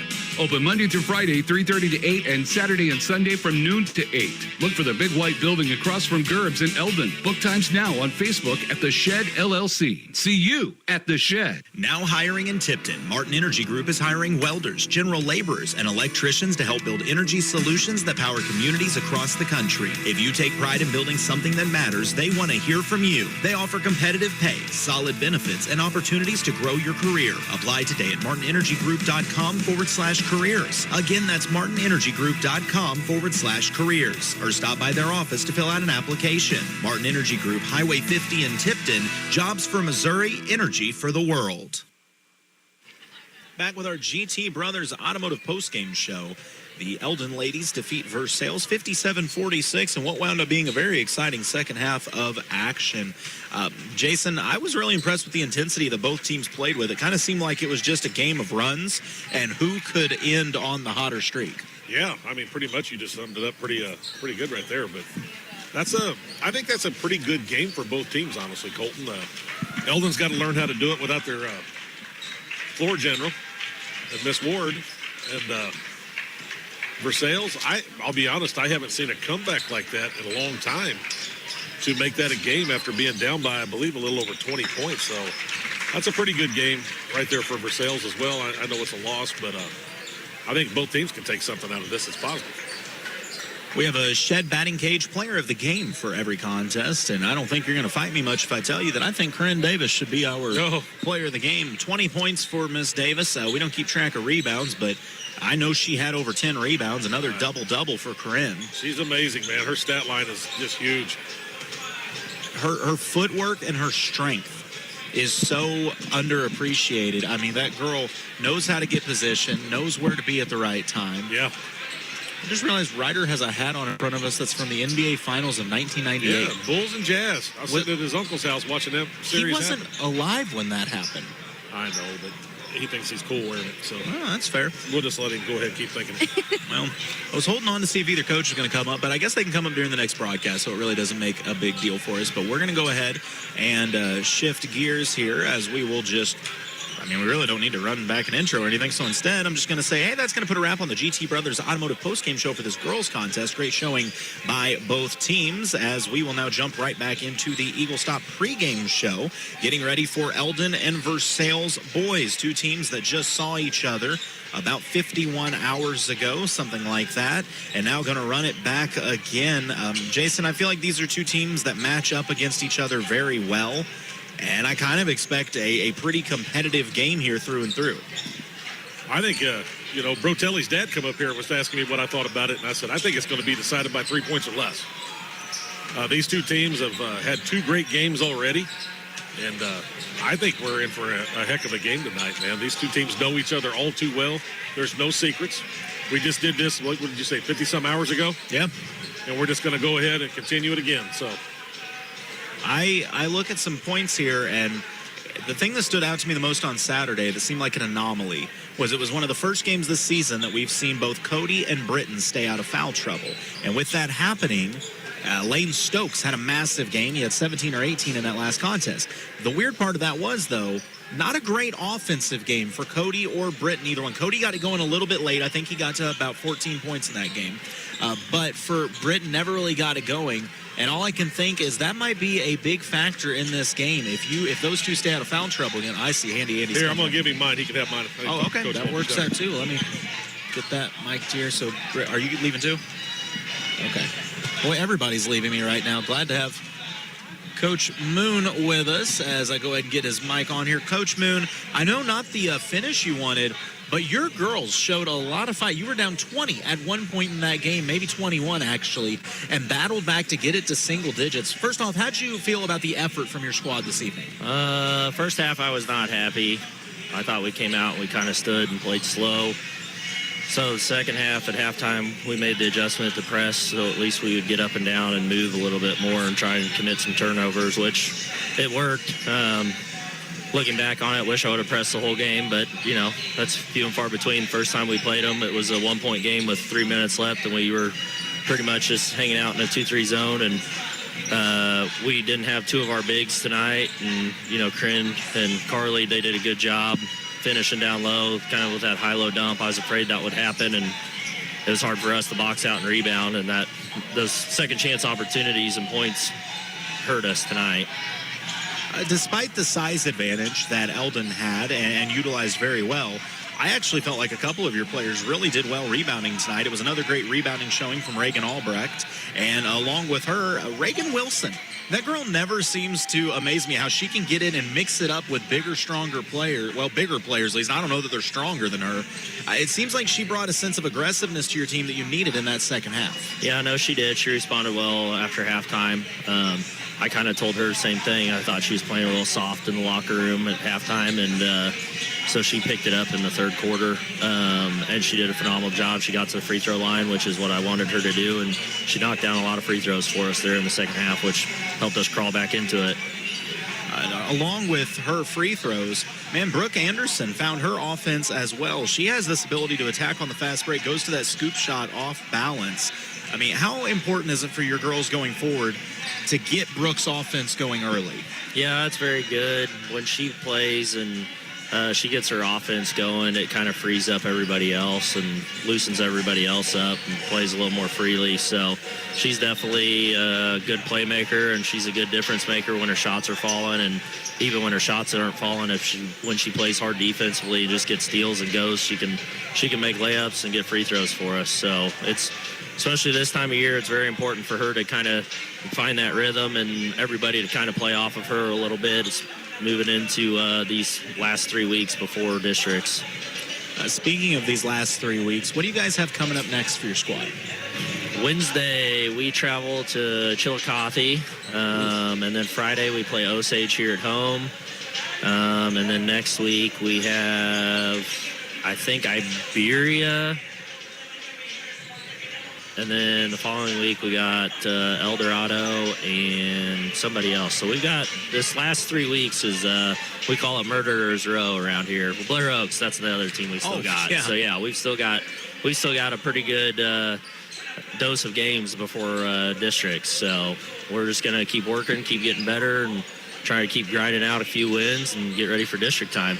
I mean, that Murderers Row is tough, but with looking at your guys' district, is it safe to say, I mean, obviously you want to win every game you play in, but that's got to be good prep for that district. Because looking ahead, I mean, you're not going to find a lot of teams out there better than some of them that you're going to play during this stretch. So in a weird way, that's got to be a bit of an advantage going into districts. Yeah, no, I kind of looked at, our district opponents and their schedules, and by far, I think we have probably the hardest strength of schedule of the year. Stover plays some pretty good teams. But their conference, the Casinger, there's a few good teams in there, but there's a few that are, rebuilding and growing. So we definitely play a very tough strength of schedule, and hopefully it bodes well for us down the road and in district time. Well, Coach Moon, I know not the ending you wanted, but I was very impressed with your team. You can see the strides that they're making. Some of these young players starting to find their own. Just any final thoughts on what you saw tonight? No, like I said, our second half, if we play like that, we'll be fine. Addie Francis, she came in. She played quite a few minutes. She's a freshman. She did really good for us tonight. We play a lot sophomores and a couple juniors and sprinkle 2 seniors in there. So we're still young. We're still trying to find our way. As long as we keep doing what we're doing the right things, let the little victories pile up, those wins will start coming. I couldn't agree more. Coach, always impressed with your squad, and can't wait to see you soon down the road. Thanks for coming up and talking with us. Yep, appreciate it, Colton. That is Coach Andy Moon, head coach of these Versailles Lady Tigers. Is not the finish they want. They come up just short, but down 21 at one point. They fought all the way back to single digits and made it a showdown all the way to the end with the Eldon Lady Mustangs. Well, we're in our Eagle Stop pregame show getting ready for Versailles and Eldon boys. Round 3 as Versailles took round 2 just last Saturday over at the Eldon tournament. The Eldon Mustangs took round 1 over at the Stover tournament. This is the regular season matchup between Coach Espinoza and Coach Caudell's squads. It's coming up here shortly. We'll take a quick break, come back with your starting lineups, some keys to the game. It's Eldon, it's Versailles. That's coming up here on KS 95 Sports.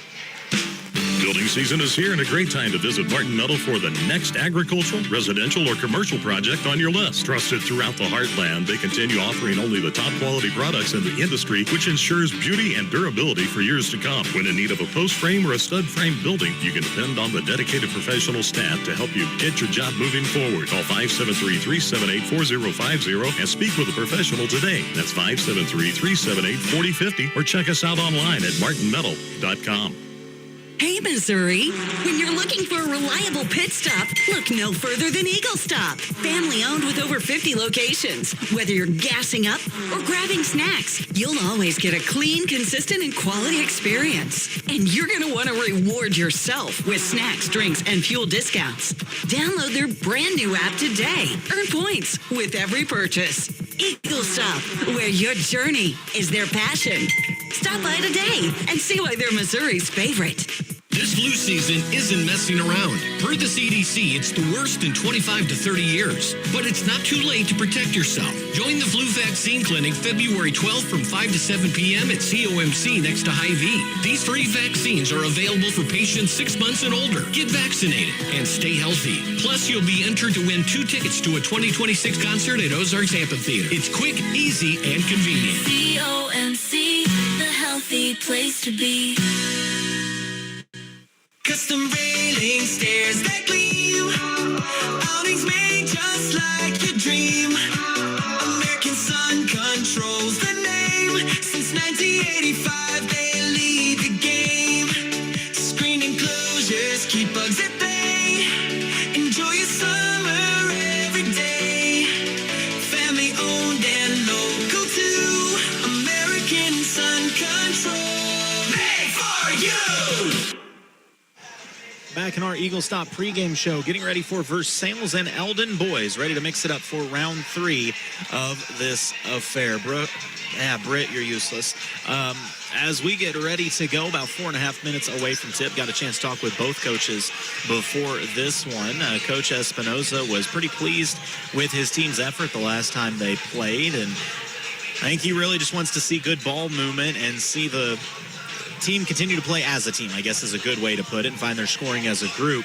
When I talked with Coach Caudell, his big thing was he felt like they have been in a weird stretch right now where they have somehow got every team's best the last few games, and they haven't been able to match it on the offensive end, and he'd really like to see the offense get going early. Eldon's had a tendency of starting these games slow and digging themselves a hole, and so I think he'd like to see a few shots go down early in this game. Yeah, and they've just really struggled shooting the ball and coming out hot. I mean, they kind of played with the lineup. In the last game, they started Bennett, I think, did a little bit of different things, but Eldon's just really kind of struggled to score. I think Ahart's going to have a big night tonight because I don't think, was it 8 or 9 points in the last one? I don't think he was probably too happy with that performance, and he's probably going to want to come out here. And the way he's been jumping around and dunking before the game here, he looks like he might be ready. He got his angry red shoes on. The flip side of that, I could say the same a little bit about Cody Tam. I don't think Cody Tam had the game that he wanted on Saturday either. But as far as Bennett goes, you put yourself in a weird position now because Bennett got the start on Saturday. And then Lane Stokes came off the bench and had the best game we've seen him have as a Mustang. So you got to come off the bench if you want to score for Eldon. Basically is the deal, right? I guess. I mean, I don't know. It'll be interesting to see the starting Stokes lineups. had, like 18 points, I believe, or something like He that? had a great game, and I know that's something Eldon would love to see going forward is Stokes shooting the ball the way that he did and showing that aggression that he had in that game. But we'll see how they look coming out for the Versailles Tigers. I look forward to seeing if they can isolate Harmon Ollison on the block a little bit. Him and Ahart have had some absolute battles when they've played each other, but it was a great showing last game from Ryan Walters. He really got it going early and then closed it late as well. Now, Ryan playing a little under the weather here today, and that could be a factor. I saw him when I walked through earlier, and that kid was pale as a ghost. I think Joey's got it. Jacob just had it, getting over it. Wyatt's got it. Kobe's got it. I got it. I mean, anybody, if you're around the basketball team, you pick this junk up. It's Well, they say a good way to get rid of any illness is to sweat it out. So maybe the kids will be able to do a little bit of that here today. So we're about 2 minutes away from the opening tip in our Eagle Stop pregame show. I was actually just looking and just saw a thing on my phone, by the way. For the Mizzou Tigers, they got to be happy as a couple of their soon-to-be athletes were just named McDonald's All-Americans. Jason Crow Jr. That's cool. As well as Tony Bryant, both being named McDonald's All-Americans. So that is a pretty nice sign for the up-and-coming Tigers for next season. That's something to build on, isn't it? Absolutely it is. Mizzou got a big win over the weekend as they took out Mississippi State. So another SEC win and win number 15 on the season for Mizzou, which means you are 5 away from that illustrious 20. 20 basically means you're probably more than likely making the national tournament if you get to 20. You get to 21, you are making the tournament unless they really don't like you for some reason. Yeah. No, I agree. So Mizzou, with some opportunities to do that, they will be back in action, I believe, on Saturday, maybe? I don't know. They're in action soon. I'll have to check. I'll check on that here in a little while. But Mizzou, obviously a tough schedule. I think their next game, I believe they're at home with Texas, if I'm thinking right. Or maybe they're with... Like I said, Mizzou is at home with South Carolina. Are they at South Carolina or at home with South Carolina, Paige? So just like I said, Mizzou is at South Carolina on Saturday. The Gamecocks a little just down say they're in this year. Columbia. You know, that's fair, Mizzou and Columbia. They're playing in Columbia on Saturday. But the Gamecocks a little down this year, so a big opportunity for Mizzou to potentially go get another win. So we get ready to meet our Eagle Stop starting lineups. I'll go ahead and take care of Eldon if you'll take care of Versailles. Sure. For the Eldon Mustangs, they're in the road blacks with the maroon numbers. Starting for the Mustangs, number 1, senior Talon Hull. Number 3, senior Britton Ahart. Number 10, senior Rhett Bayshore. Number 22, senior Cody Tam. And rounding out the starting lineup, number 25, the sophomore Jackson Bennett. The Eldon Mustangs under head coach Nathaniel Caudell. For Versailles, we got number 2, senior Joey Brotelli. Number 5, freshman Ryan Walters. We have number 11, sophomore Jacob Vansel. Number 24, senior Tyler Morrison. And number 34, freshman Big Harmon Ollison, coached by Coach White Espinosa and Kobe Williams and Ryan Pryor. Set to be a fun one here this evening. Rod Smith getting the starting lineups. You can get some highlights from our buddy Rod on KRCG 13. Good crowd on hand here. Always is when Eldon and Versailles converge. For a Monday night, that's a pretty nice crowd. You think Eldon could have brought some of those crock pots of food over here they had left over, maybe? You're assuming there was some left over. There's a good chance basketball team hit that up afterwards. I told my wife I'm going to have to move you out because I'm spoiled now after going over to the Eldon hospitality room. You're going to have to do better. Oh, goodness. That's our Eagle Stop pregame show and our Eagle Stop starting lineups as we jump into the Carpenter-Gunther Lumber Company first quarter of action. It's going to be Ollison jumping it off with Ahart, 6'5", jumping against 6'3". Harmon's still growing. That is a stout Harmon's still growing. man. Yeah, he's getting taller all the time. The opening tip controlled by Ahart, but it's tipped to Vansel. Versailles going to get the first look. It's right back to Ollison. He splits the defense, just drives all the way to the rack, right hand off the glass and scores. That was a runaway freight train. That's horsepower right there, man. How does Eldon respond? Bennett out on the right wing, straight man. They go to the block to Ahart. He spins through the defense. He goes strong to the rack and scores. Battle of the big men early. Vansel trying to handle the pressure. He's picked up by Ahart. It's skipped over to Bertelli. Rhett Bayshore running with him in a trap. Out to Vansel. Thought about the three. Good closeout, Tam. Ollison will back it out to the corner. Fires to Timo at the top of the key. Bertelli, head and shoulder fake, goes to the rack. He's stuffed by Talon Hole. Talon Hole getting up. Talon fires ahead to Bennett, leads him to the block. He needs help. He skips it to Ahart in the corner. Over to Bayshore. Bayshore on the drive, gets behind the defense, but it's swatted from behind by Walters. Kept alive by Eldon. Around to Ahart. He drives baseline, hangs in the air. A lot of contact. It's cleaned up by Tam, who gets the bucket. 4-2, the Eldon lead. Frantic pace to this one the first minute into this game. Ollison to Timo in the corner. He pulls the corner three off the iron. Long, tracked down by Walters. Saved back to Vansel. Heads up play by Mr. Walters. Bertelli over to Timo. Back to Joey. He's got Bayshore on him. Good luck with that, young man. Have fun with that deal. I just forever will hear that Tasmanian devil noise now when I hear Rhett. Vansel jump stop inside, but a step too many and a turnover. Back to the Eldon Mustangs. No, when Bayshore gets down in that stance, when he drops that butt down, you know he's about to go straight business on you. You're not wrong about that at all. Talon Hole brings it up the floor for the Mustangs. They lead 4-2, a minute and a half into this one. The right wing is Ahart. Fires to the block to Tam. Tam on the run, shot too strong. Walters the board. Ryan races up the floor, switches gears, hangs in the air, but another swat, this one by Bennett. Bennett using all of that 6'2" to get up for that one. Ahart attacks Ollison, drops it off to Tam. Mid-range jumper off the front iron won't go, and the rebound, Walters. Ryan races up the left side. It's poked loose from behind. Will stay with Versailles. Eldon kind of pushing it a little bit. You can tell they're trying to do a little bit better job offensively here, starting this game off. Walters lobs it into Vansel. Oh, he finds Ollison wide open on the back door. Layup is good. Harmon got the first two buckets of the game for Versailles. Oh, but quickly down the other way, Tam puts a spin move on him and lays it in. Cody and Britton are not waiting to find their offense today.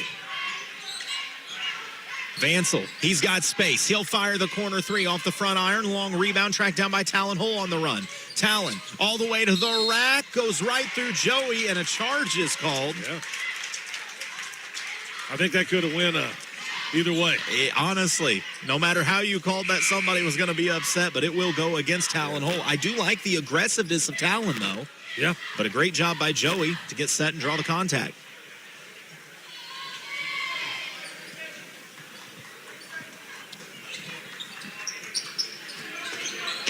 Tigers with the rock. Braden Albrecht into the game for the first time tonight. Gives it up to Walters. It's poked loose, stolen by Bennett. Ahead to Ahart on the run out, and he felt the foul coming, so smart to just casually scoop it up. I don't even know that he thought he had a chance to make that shot. Should have just dunked it. But he'll get 2 COMC free throws instead. You know, that's just the motto for everything. Should have just dunked it. Well, if you're Britton Ahart, it is. Just dunk it. Worry about everything else later. We need to get Harmon to start dunking. You'd have to tighten up the screws on that rim just to make sure. That's what I'm saying. First free throw for Britton is good. Cuts it back, or excuse me, puts it at a 3-point game. He is big and strong enough. If that kid could get up there the way he's built, that rim might be in some trouble. Second free throw is good as well. I don't mean this rude. I don't know what Ollison weighs. He's just so strong. That's a lot of muscle on a kid with a build like that. Eldon pressing full court. It's handled by Albrecht. Ollison in the corner, shot fake, used the Walters screen. It's like a bull in a china shop when he gets going. And Lane Stokes had just checked into the game, and he gets called for a reach and foul. Britt laughs, but tell me I'm wrong. I don't know if Harmon's doing it on purpose or if he just can't stop himself when he gets going. That's like a piano rolling down a hill. Piano rolling down a hill. Good luck getting in front of that thing. Tigers with the rock. Bertelli's floater comes off the iron. Walters tips it. Ollison corrals it at the high post. Fires to Braden. Braden's three on the way. Off the iron won't go. Tam soaring for the board. Thought he was going to try to put back Jam on the wrong goal. Albrecht skips it to Bayshore. He's got space. Three on the way. Off the iron wouldn't go. And Bertelli's momentum just carries it out of bounds, so it'll stay with Eldon. Britt, I'm with you on Britt's kicks. I think Lane Stokes is going to take that. Those things are slick. What is on them? I'm trying to figure out what. I have no idea, but they're cool. Yeah. My mom bought me one pair of basketball shoes and said, make them last for all of high school. Don't These kids grow. have multiple pairs. Inside, Ahart. His hook won't go, but he gets his own miss and puts it in. Eldon with an early 6-point lead, 10-4. The Mustangs look like they mean business as it's a steal by Talon Hole.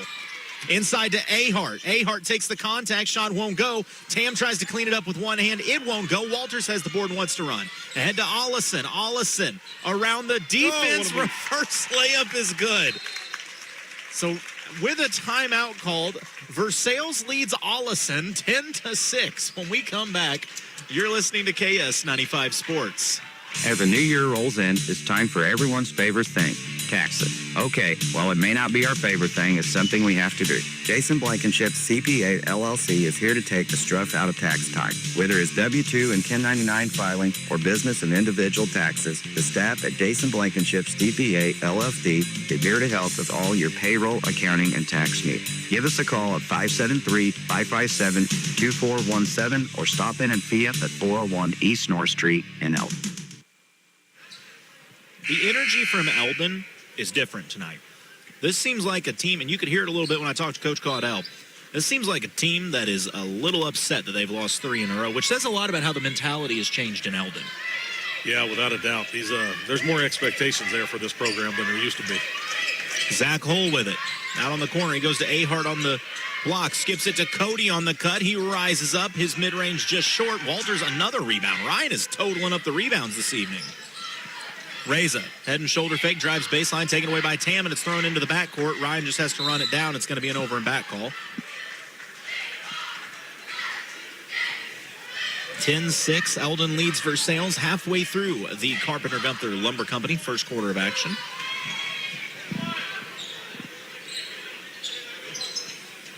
And Britton throws it off the back of Reza, gets it back, but it's stripped and stolen by Reza.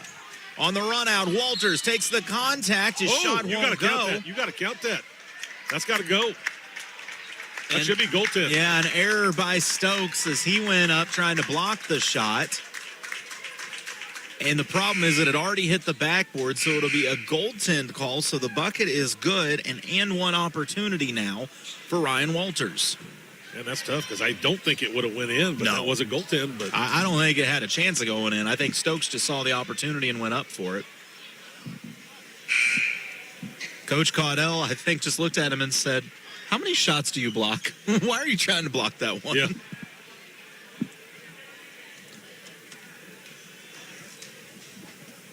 So Bennett back into the game for Stokes as Walters completes the three-point opportunity. Versailles pulls within 10-9, 3:38 to play in the first.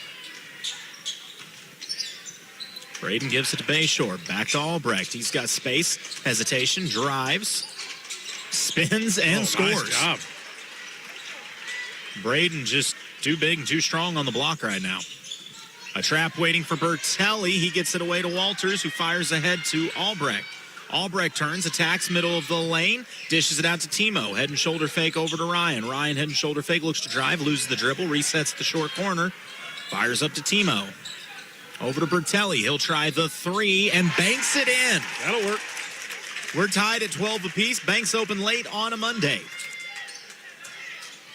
It's Versailles and Eldon here at V-Brock Gymnasium. Round 3 as they've both won one apiece, playing each other in the Stover tournament and the Eldon tournament. Bayshore jump stop inside out to Bennett. He's got to look at a wing three. Off the iron, won't go. Albrecht was fouled on the rebound attempt. That's going to go against Zach Hull. Britt, you are pitiful. What's she over there doing? Eating cheese.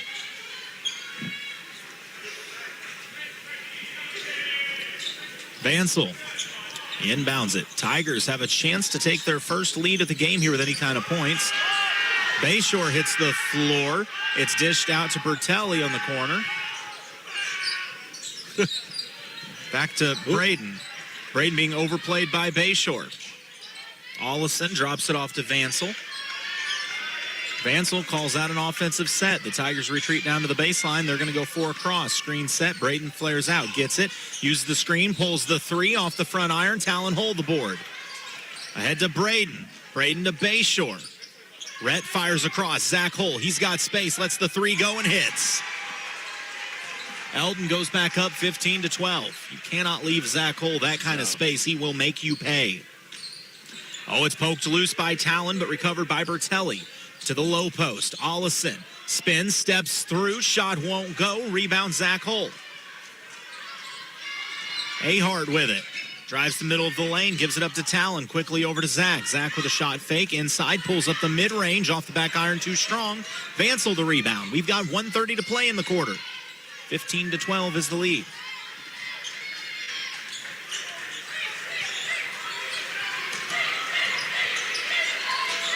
The high post, Albrecht turns, left-handed floater is short, gets his own miss, and his putback's good. Back the other way. Bayshore inside, out to Bennett. Back to Red on the left wing as we close in on a minute to play. Eldon leads 15-14, and the Carpenter Gunther Lumber Company first. Skip pass, Bayshore. He'll try the wing 3. He'll get it. Rhett Bayshore makes it a 4-point game and a 30-second timeout by Coach Caudell. Eldon wants to get in the right defensive set as they lead by 4 in what has been a back-and-forth first quarter of action. Yeah, this is a pretty good game so far. Neither team really wanting to give an inch to the other.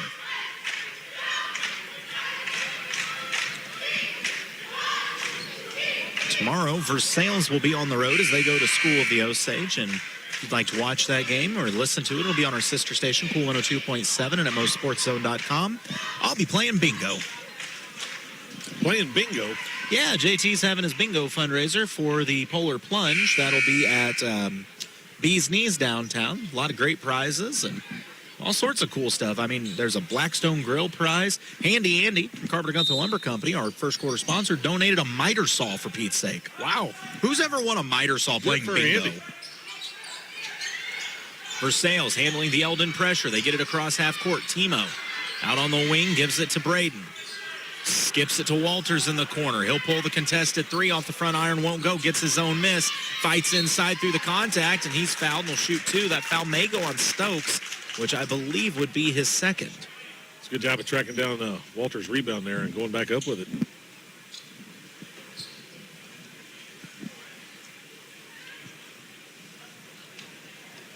So Ryan at the COMC free throw line. His first is good. Makes it a 3-point game with 39 seconds to go.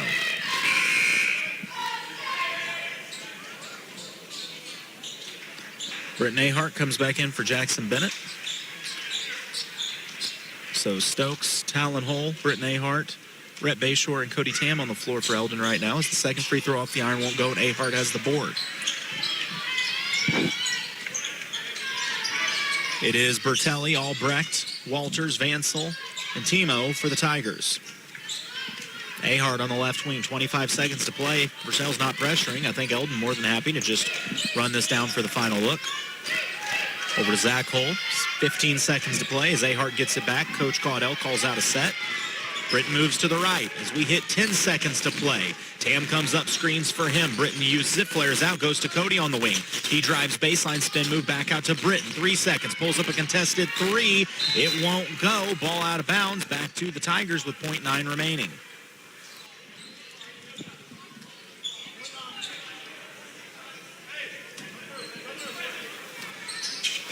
The heave into the backcourt. Ahart picks it up, lets it go from three-quarter court. It had the distance, but not the mark.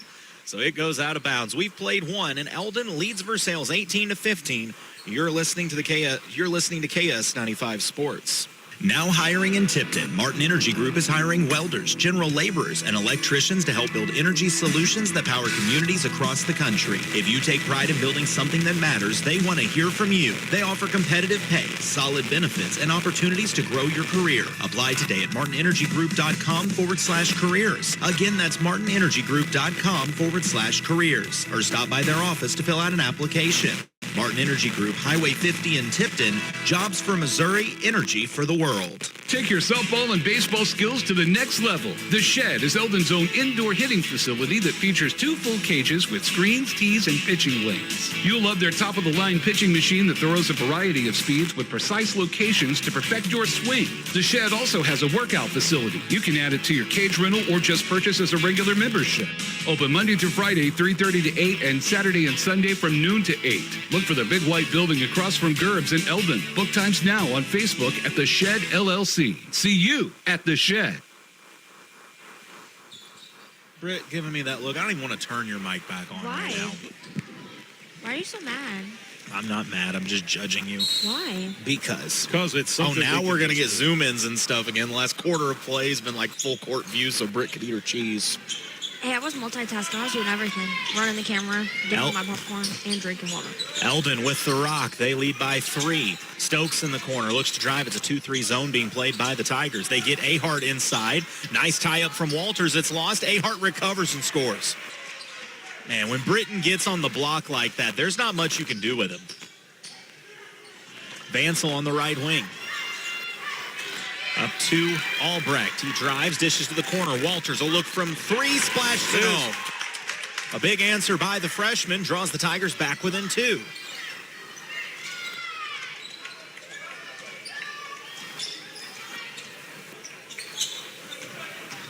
Tam's spin move from the high post. Shot blocked by Walters, kept alive to Hull. Out to Ahart. He'll try a 3. He's got the answer. Yeah, he's heating up. Britton's up to 13 in this one, just a minute into the second quarter of action. Harmon, skip pass over to Vansel. Vansel to Walters at the top of the key. Mid-range pulled up from Braden, won't go. Talon's got the board. Eldon wants to run. Talon showing off the handles, uses the Ahart screen. He's going to go all the way to the rack. His shot blocked by Vansel, but a foul called. Is that going to go on Harm? I don't know. I didn't see the hand signal. Looks like Harmon. So Allison picks up his first, and 2 COMC free throws coming for Talon Hull. But, for him and Walters both kind of getting in foul trouble early in games, that's just the first foul for both of them. So that's pretty good progress, baby.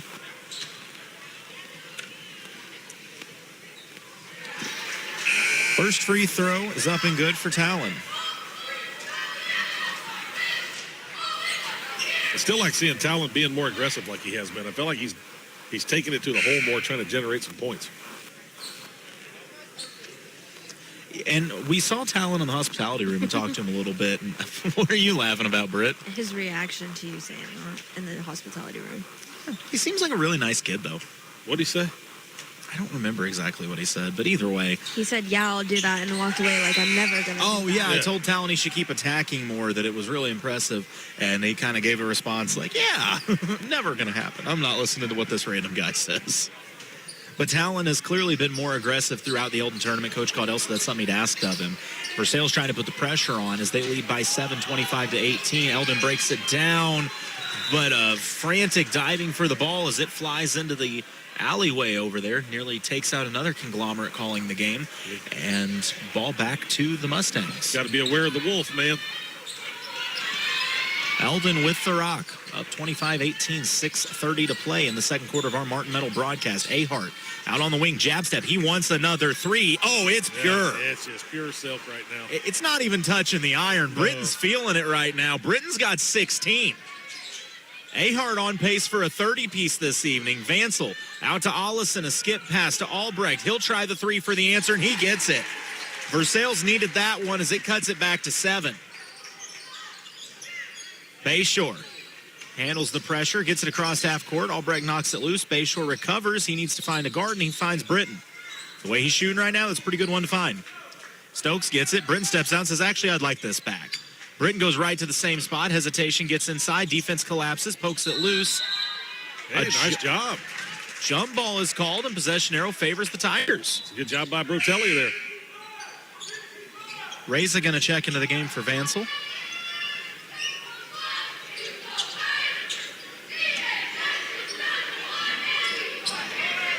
Braden gets it in. Bayshore working against him. Gives it up to Bertelli. Ahead to Walters. Steps into a wing 3. Off the back iron, too strong. Hit the support. So it'll be a turnover back to the Mustangs. It's not really supporting us, though, is it? Britt, did you get cheese on my camera? Yes, all over the handle, it looks like. I got butter. From the top. That's not better. Ahart inside. His shot is short, and the rebound out of bounds off Bertelli. So ball will stay with Eldon. Yeah, Joey's not going to get that. That's a tough matchup inside. Yeah.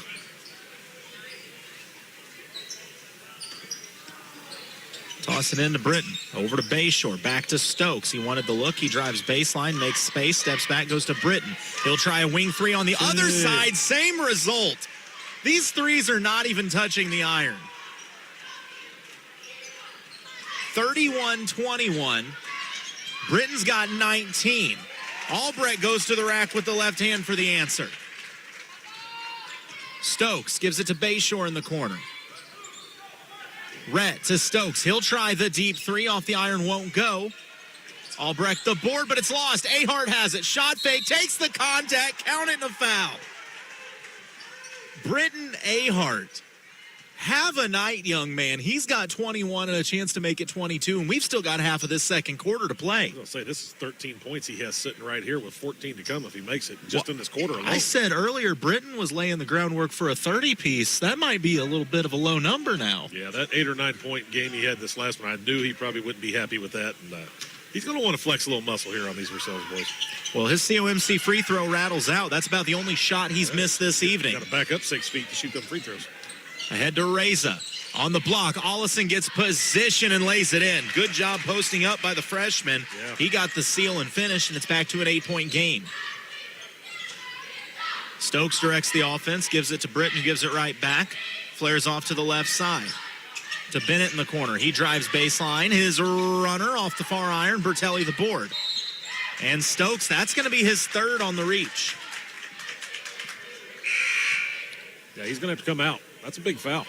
Zach Hull will take his place. With this Eldon depth, though, that's kind of the beauty of it. You lose Zach, or you lose Lane, and I don't mean this as a knock against Lane, but you don't lose a ton because Zach Hull is such a good shooter and has so much wingspan.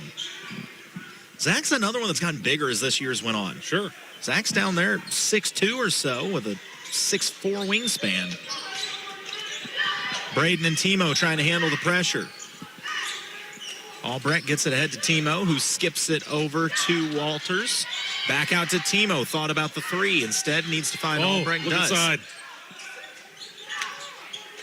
Braden goes to Ollison at the high post. Fakes the pass. Drive. What a feed for the backdoor cut by Albrecht. Harmon Ollison with the pass of the night thus far. Ahart, a deep contested. Oh, my. Yeah, baby. Do you think he's feeling it? This is unbelievable. He just walked into Versailles and pulled one from rider range, and a turnover now by the Tigers as all the momentum has switched to Eldon. Britton Ahart's put 24 up, and we have 3:30 to go. We might be seeing one of those historic nights for Mr. Ahart. 4 threes in 1 quarter. That's unbelievable. Of those 4, have any of them touched the rim? No, none of them have even hardly made the net move.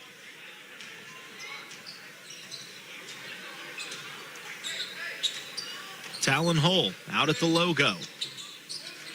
They flare Britton out. He gets it on the wing. He wants a 3. He'll take a 3. Give him another 3. Holy. Britton Ahart has single-handedly tied Versailles 27 apiece right now. Eldon leads by 12. Ollison in the corner. His skip pass tipped by Talon. Hull's got the steal. Eldon wants to run. Talon drops it off to Bayshore. Rebound weak side won't go. Tam tips it out. Ollison chases down the board. But it's stripped. It's on the floor. A tie-up. Jump ball is called, and possession arrow favors Eldon. Eldon is playing with a little extra step right now. I don't think they liked losing that game on Saturday. No, I think they took it a little bit personal. This is one of those, you beat us at our house, let's try to return the favor here tonight. Inbounds to Bayshore. They tried to go back to Ahart. Bertelli showing off the soccer skills. 39-27. Eldon leads Versailles with 2:52 to go in this second quarter. Britton Ahart on an absolute heater with 27 in this first half. Oh, he finds Tam on the cut. Cody lays it up and in, and the lead is at 14. Albrecht breaks the press. Ahead to Timo in the corner. A skip pass, weak side to Bertelli. Off to Walters in the corner. He goes to Ollison, isolated spin move. Fader off the glass, wouldn't go. Good look from the big fella. You better keep track of Ahart. That's all I'm going to say. Hull skips it out to Talon. I should say Zach to Talon. Cody, he tries the wing three. It's short, and Timo has the board. And a foul called? A reach? Yeah, it was a reach around foul there on it. Oh, okay. I looked away just long enough to miss that. A foul on Zach Hull, his second, team second. Really not a lot of fouls called here in the second quarter. Just kind of been letting the kids play. Bertelli on the left wing. They flash Timo high post. They give it to Albrecht around to Walters. On the right wing, a skip pass to Braden. He's got space. He lets the three fly from the left side. It's long. Cody Tam, another rebound. Tam's rebounded very well tonight. They give it to Britton Ahart. He's a three away from a 30-piece, and we haven't even hit halftime. Tam comes up. Was going to screen, but it's knocked away by Walters. Inbounds to Bayshore. 1:45 to play. A foul going to be called on Albrecht. A little overzealous on Zach Hull. Team foul 3, the first on Braden. Coach Caudell down there directing traffic for the inbounds. Bayshore over to Bennett. Bennett goes to Ahart at the high post. He pulls the mid-range off the front iron, wouldn't go, and the long rebound tracked down by Bayshore. Bayshore floats it up from the mid-range. It won't go. Walters the rebound. Look at the defense. Yeah. Brett's on skates. It's stolen by Tam. Quick hands from Cody. Cody runs the fast break, hangs in the air. It won't go, but he gets his own miss and lays it in. That was a good job of not letting himself get into a charge right there. Walters set his feet to draw the charge. You could see it coming, and Cody adjusted and made sure he went around it. A timeout by the Versailles bench as they trail by 16. Eldon has put 43 up in these first two quarters, and we've got 1:10 to go. It's a full timeout. We'll take the break. You're listening to KS95 Sports. Looking for a ride that won't wreck your wallet? Head to GT Brothers Automotive in Eldon, home of the lifetime powertrain warranty. Yup, no hidden fees, no nonsense. Just great vehicles, incredible prices, and hometown service that keeps you rolling long after the sale. They've got a huge selection of cars, trucks, vans, and SUVs, and bank and credit union rates starting below 5% with approved credit. The deal just gets sweeter. So swing by GT Brothers Automotive on Business Highway 54 South in Eldon, or call 573-557-2200, where buying your next ride is actually fun. With a Citizens Bank debit card, you'll never have to wonder if your check will be accepted. Hi, this is Ryan Pryor from Citizens Bank of Eldon and Versailles. You can use your card anywhere a MasterCard debit card is accepted. To make purchases at your favorite merchant, get cash in an ATM, or to make a purchase online. Your purchases will be deducted from your checking account and will appear on your monthly statement. Ask for an application. Member FDIC. A hometown bank, a hometown friend. What a second quarter for Eldon. They put 43 on the board. Versailles trails by 16, trying to cut into that before halftime. Walters with the ball, being harassed by Zach Hull. Straight man defense right now for Eldon. Albrecht guarded by Tam. Back to Bertelli with Zach Hull on him. Back to Albrecht. Braden tries to drive. It's poked loose. What hustle. Both players diving for it. Bertelli's got it and gives it to Vansel. Rifles ahead to Walters. Walters drives baseline. Hangs in the air. Comes off the iron. He gets his own miss. Putback won't go, but he'll get two. You got to give Harmon some love on that one, man. He used his body and blocked out. Basically paved the way for Ryan Walters to drive that baseline. I also love the fact that when that loose ball hit the floor, both Joey Bertelli and Zach Holt dove on it. Ryan's first COMC free throw is good. Bennett going to get a breather. Jackson's played well as Talon Holt comes into the game for him. Jackson Bennett has been one of those, I don't want to say surprises because I'm sure to the coaching staff it's not a surprise, but man, as the year has went on, he has came on strong and really given a new spark to Eldon. Both COMC free throws are good. Versailles cuts it down to a 14-point game, 43-29 with 35 seconds to go. Talon gives it to Bayshore, over to Zach Hull.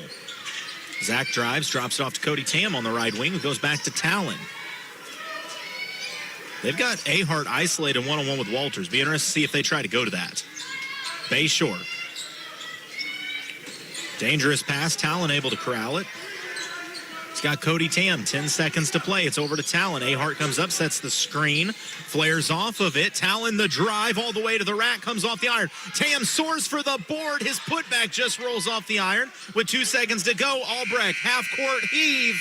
Hits the backboard but won't go.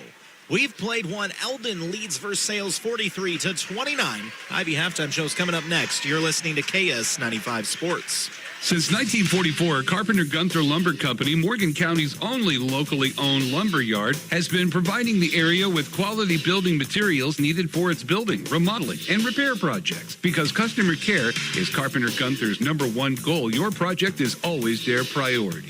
They take as much pride in your project as you do. Carpenter Gunther, where they put the home in hometown business. Stop by and check out all the progress at their new storefront at 227 North Monroe Street in Versailles.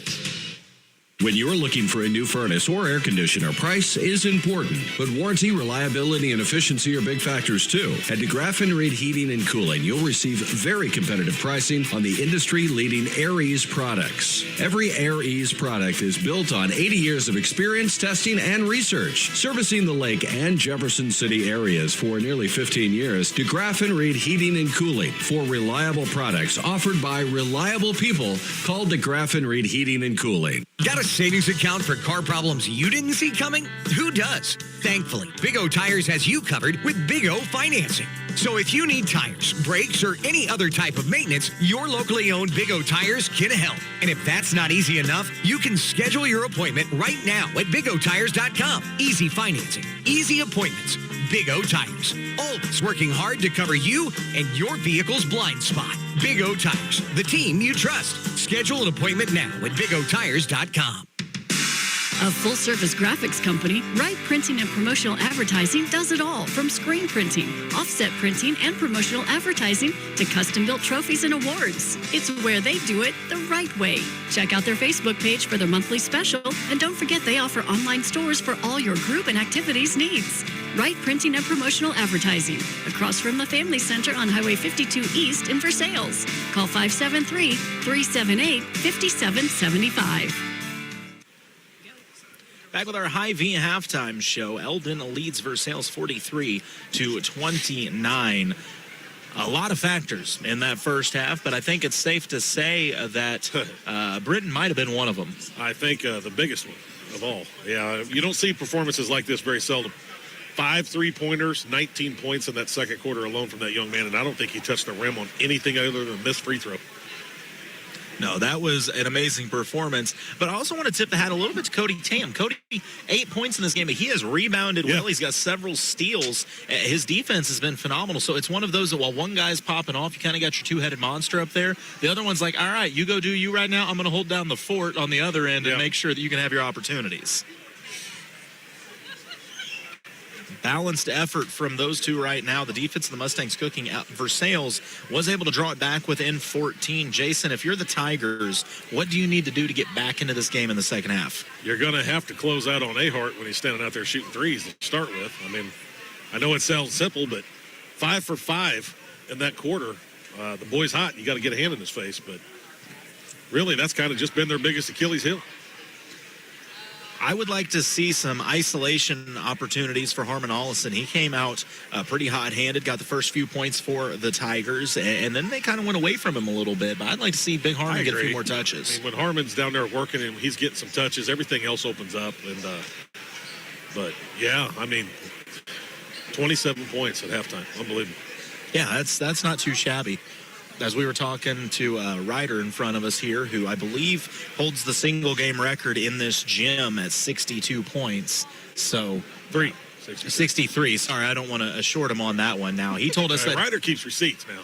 Now, the problem is Ryder did let the cat out of the bag that his man also dropped 40-something that night. So, I mean, You know, Reese Murdoch's man. I don't believe that for a second. We know Reese plays good defense. I never saw Reese allow anybody into double digits in his career, so I don't think that's true. But I think they were just letting him score so Ryder could get the ball back. That's what I heard. I heard Ryder's like, man, if we lock this kid down and we go home early, I'm not going to get this. So he was conspiring with Reese. Ryder actually helped the kid score. Ryder had an assist on 3 of that kid's baskets that night. It was crazy. Yeah, which was weird because he didn't have 3 assists for his own team, but he had it for the craziest performance, one of the craziest ones I've ever seen. I'm not going to lie. Probably the only thing I've ever seen that topped it, and I know it wasn't 63, was the little Farmington girl from Arkansas in the Midwest 50 something in that one. And the kid from Butler that same year that we watched. 4 on 5. Like 39 at halftime and scored 64 or 5 or something in that game. I was trying to think of what the best scoring performance that I think I've ever seen firsthand would be. I mean, that's definitely up there. I was trying to think if there was a... That girl from Farmington, that is single-handedly. Well, I think back with the Grinnell system. Against the D1 girl the whole time, too. I mean, I want to say with the Grinnell system, I saw...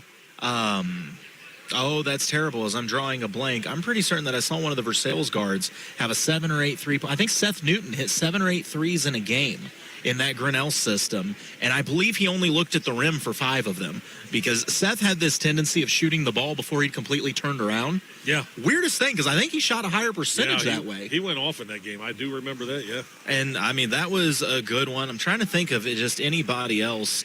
Obviously, Ryder's, we didn't get to call the game, but Ryder's 50-piece on Osage would be up there.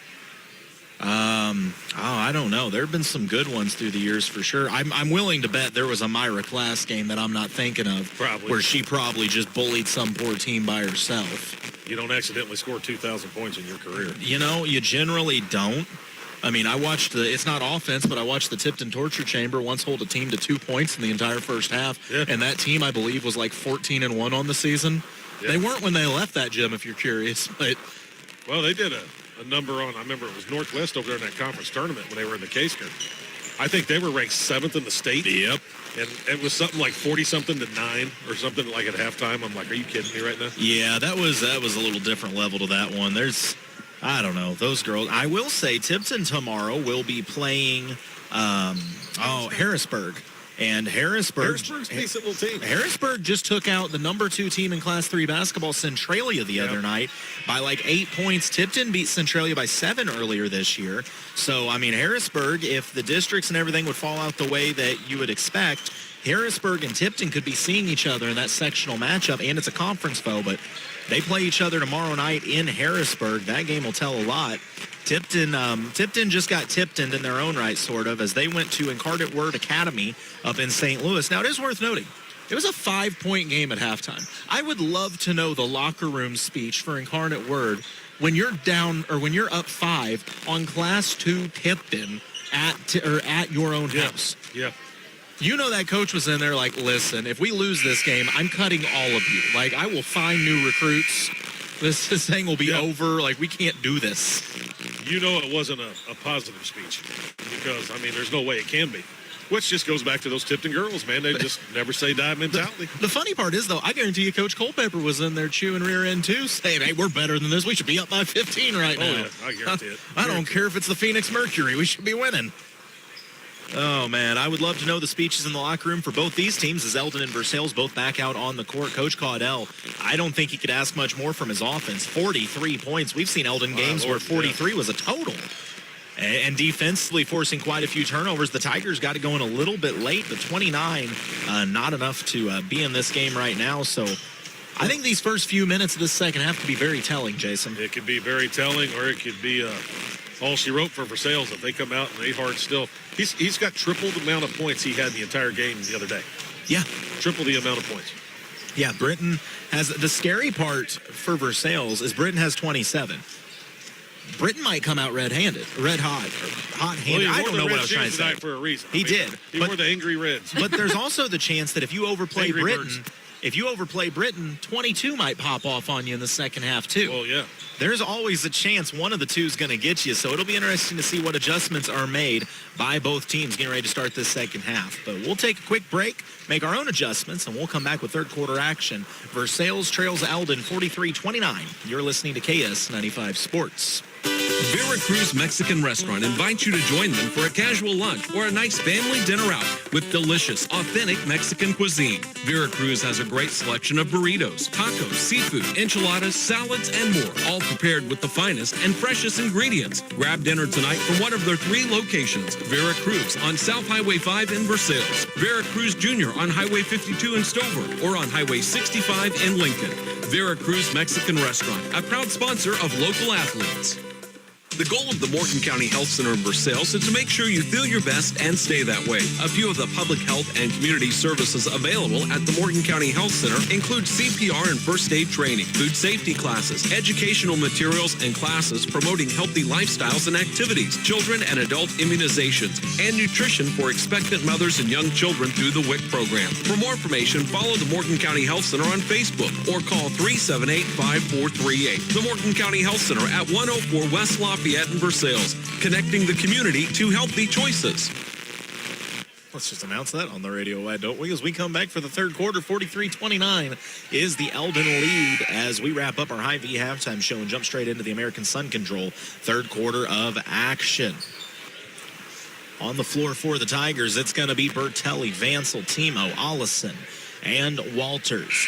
For the Mustangs, Ahart, Bayshore, Talon Hole, Cody Tam, and Jackson Bennett. I got to say, these Eldon Mustang uniforms, there's something about the black when Eldon's playing well, are kind of intimidating. Yeah, Boyce Klein told me one time they would never wear black. It would never happen. He lied to you. I know. Versailles with the first look at this one. Going to the basket, 2 hour left. Wing or corner 3 from Vansel. It's long, and the rebound chased down by Britton Ahart. Good. He hadn't done enough in this game. He needs to rebound a little bit. Got to earn his worth out there. Talon goes to Cody. Cody squares up with Bertelli. Flips it over to Talon. Opposite corner, Bennett. 3, halfway down, wouldn't go. Ahart, the offensive board, kisses it off the glass and in. Man. Britton's up to 29 in this game. Versailles leads by 16. Bertelli tried to skip it. It was tipped by Tam. Oh, what a recovery. Cody flying down, tips it loose, and creates the steal. Ahart brings it up the floor. Fires to Bayshore. Bayshore wanted that shot, but a good closeout by Joey. Bayshore inside out to Ahart. He wants a 3 for 30. Off the iron, won't go. Strong rebound, Ollison. Racing the floor is Walters. Crossover, gets inside, steps through, shot won't go, gets his own miss, couple shot fakes. There you go. Count it, and a foul. 3-point opportunity coming up for Ryan Walters as he draws the foul on Ahart. Ryan now into double digits with 11. At the COMC charity stripe. First free throw, or his only free throw, I should say, is good, and it's back to a 13-point game. Talon racing up the left side of the floor. He sees a lane. He goes all the way to the rack, untouched for the bucket. Yeah, you got to do better than that if you're Versailles. That's known as Olé defense. Eldon, full court pressure.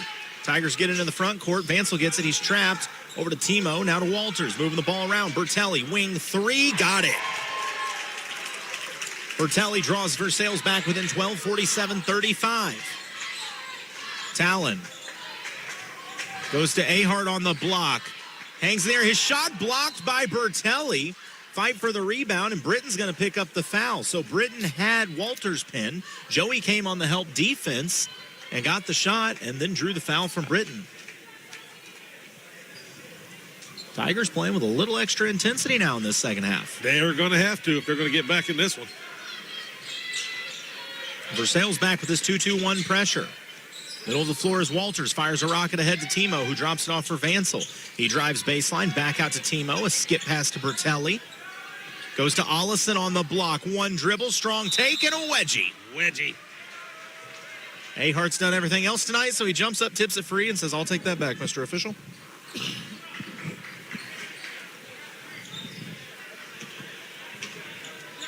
Six minutes to play in the American Sun Control third quarter of action. 47-35.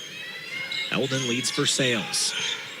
Ahart sets screen for Talon. Talon goes to the rack against Ollison, and a little soft, but well, one thing that I think Harmon is going to have to learn. I know he thinks he was straight up, but that hand it's still out. Yeah. And so instead of being straight up, a little angle, and the officials get him for that. And so that's going to be 2 COMC free throws for Talon Hole. A little film review can solve that for him. Talon's first free throws on the mark. Once again, Talon has been much more aggressive these last few games.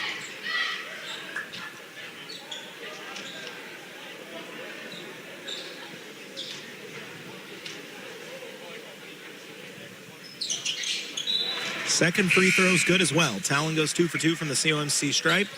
Jackson Bennett going to get a breather as Zach Holchek's back in.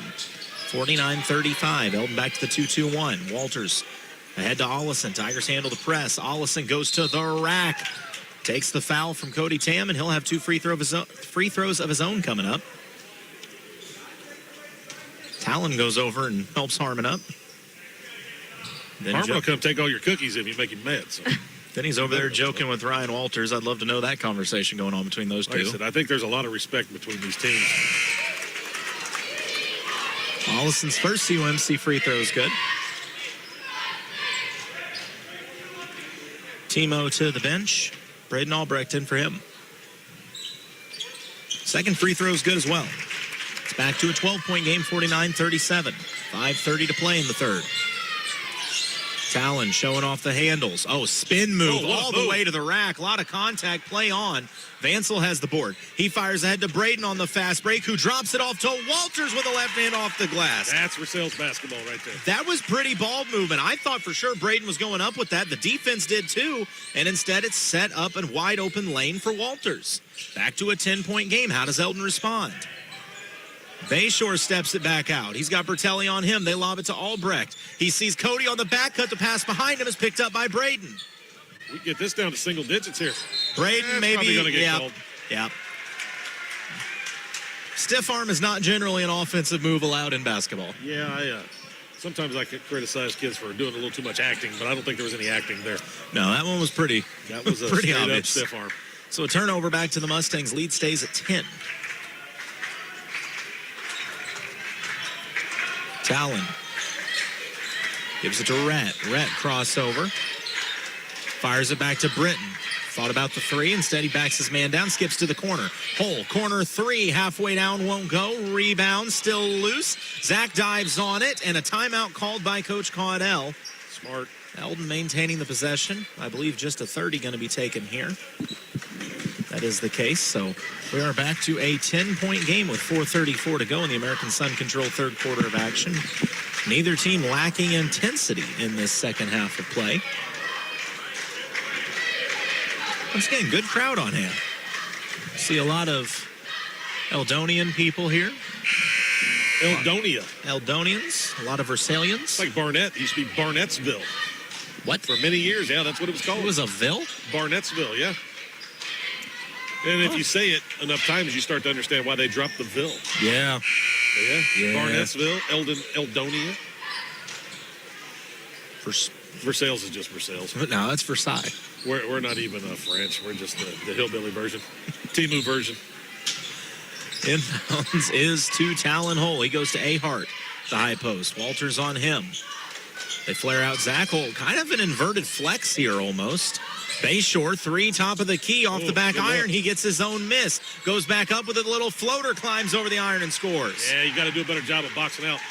Red Bayshore staying active on the offensive glass. Back the other way, Ollison, shot fake, muscles inside. Nice feed underneath the Vansel, collapses the defense. Out to Walters, corner three, won't go, follows his own miss, but Tam the box out, it's tipped to Hole. Ahart will bring it up the court, fires ahead to Cody.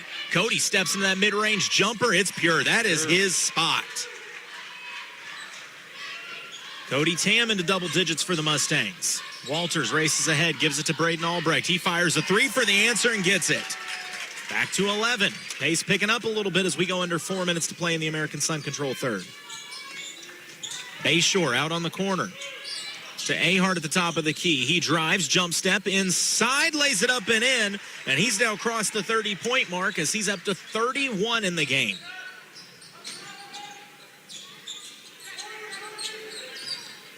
On the attack is Walters, drops it off to Braden. He wants another three, rolls off the iron.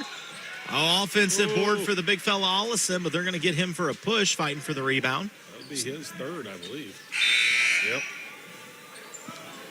Is his third, so Timo will come in for him with 3:15 remaining in the third.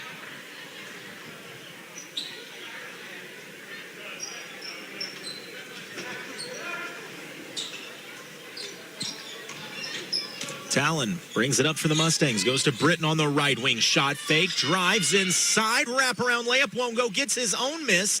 Kicks it out to Zach Hull, who fires the three off the iron. Won't go. Long rebound. Cody Tam. Gives it up to Bayshore. Bayshore jump stop inside. Drops it off to Talon, who goes back to Rhett. Rhett, his head and shoulder fake. The whole defense moved. His floater won't go, but a heads-up play by Bertelli to throw it off of a Mustang and get possession back to Eldon. I've never seen a defense bite on a head fake like that. That head fake opened up the entire lane. Rhett Bayshore just single-handedly parted the Red Sea by flipping his hair over. Near steal by Tam. It's on the floor. Diving on it. It's finally corralled. No, it's still loose, but Timo runs it down, and a trap has to fire back. Tam tips it. He runs it down in the backcourt, saves it from going out of bounds, drops it off to Bayshore. Cody Tam flying around the court. It's inside to Ahart on the block, out to Bayshore. Thought about the three, drives, dishes opposite side to Talon. Another skip. Tam's got a lane, goes to the rack, and shot too strong. May have been partially altered. It's tipped out of bounds, and they'll say last touched by Versailles. I thought Cody was going to go try to throw that down on the backside. It looked like it. Marcel's a little confused here. I couldn't see from here who it went off of. Look at that. Everybody's politicking. Eldon will maintain possession. The inbounds is to Bennett. Back to Tam in the corner. Ahart, mid-range jumper off the back iron, won't go. Rebound winds up in the hands of Braden Albrecht. He finds Joey Bertelli with 2 minutes to go. It's a 13-point Eldon lead. Bertelli on the drive to the short corner. And a foul going to be called on Cody Tam. That'll be the team's fourth foul. One thing I've noticed about high school sports, it doesn't matter who gets a foul called for what. They all look confused when it happens. I know, because nobody fouls anymore. It doesn't matter what you do. Everybody's always like, me? A foul? No. Lofted into Bertelli. Versailles trying to cut into this 13-point lead. Joey inside. Goes out to Timo. To the corner, Reza. Catch and shoot. Three, gets it. Quick trigger three. We got a 10-point game. Versailles cuts it back to 10. 55-45 Eldon leads. Scoring has really slowed down this quarter. Well, for the Mustangs, I should say. Talon going to back it out and try to extend, spread out, I should say, is Versailles' defense. Ahart comes up, shows the screen. Talon goes to the right. He's working against Reza. Gives it to Ahart. Ollison out on him. Ahart makes space, fires to Bayshore on the left wing. Screens for Rhett, then rolls off. Gets it back on the block. Muscles up space. Steps through the space left by Bertelli and lays it in. I think Joey tried to sell the contact, and they ain't buying. Ahart made the most of it. He's up to 33. Corner three for the answer from Reza won't go. Britton's got another board. Britton probably not that far from a double-double. I'd say he has a double-double. 57-45, 12-point lead. Talon being patient, making the defense come to him. Now Rhett gets it. Eldon, I think, is more than content to let this thing run down for the last shot if Versailles wants to let him. I mean, Britton just puts the ball on his hip and catches his breath. They're not in any hurry whatsoever. When you're up by 12, ooh. Talon putting some roller skates on the defender out there. He's got handles. Got a jelly legging. Timo comes up, contests Bennett. It's back to Ahart. Ahart gives it to Talon. We've got 20 seconds to play. And a foul going to be called on Reza.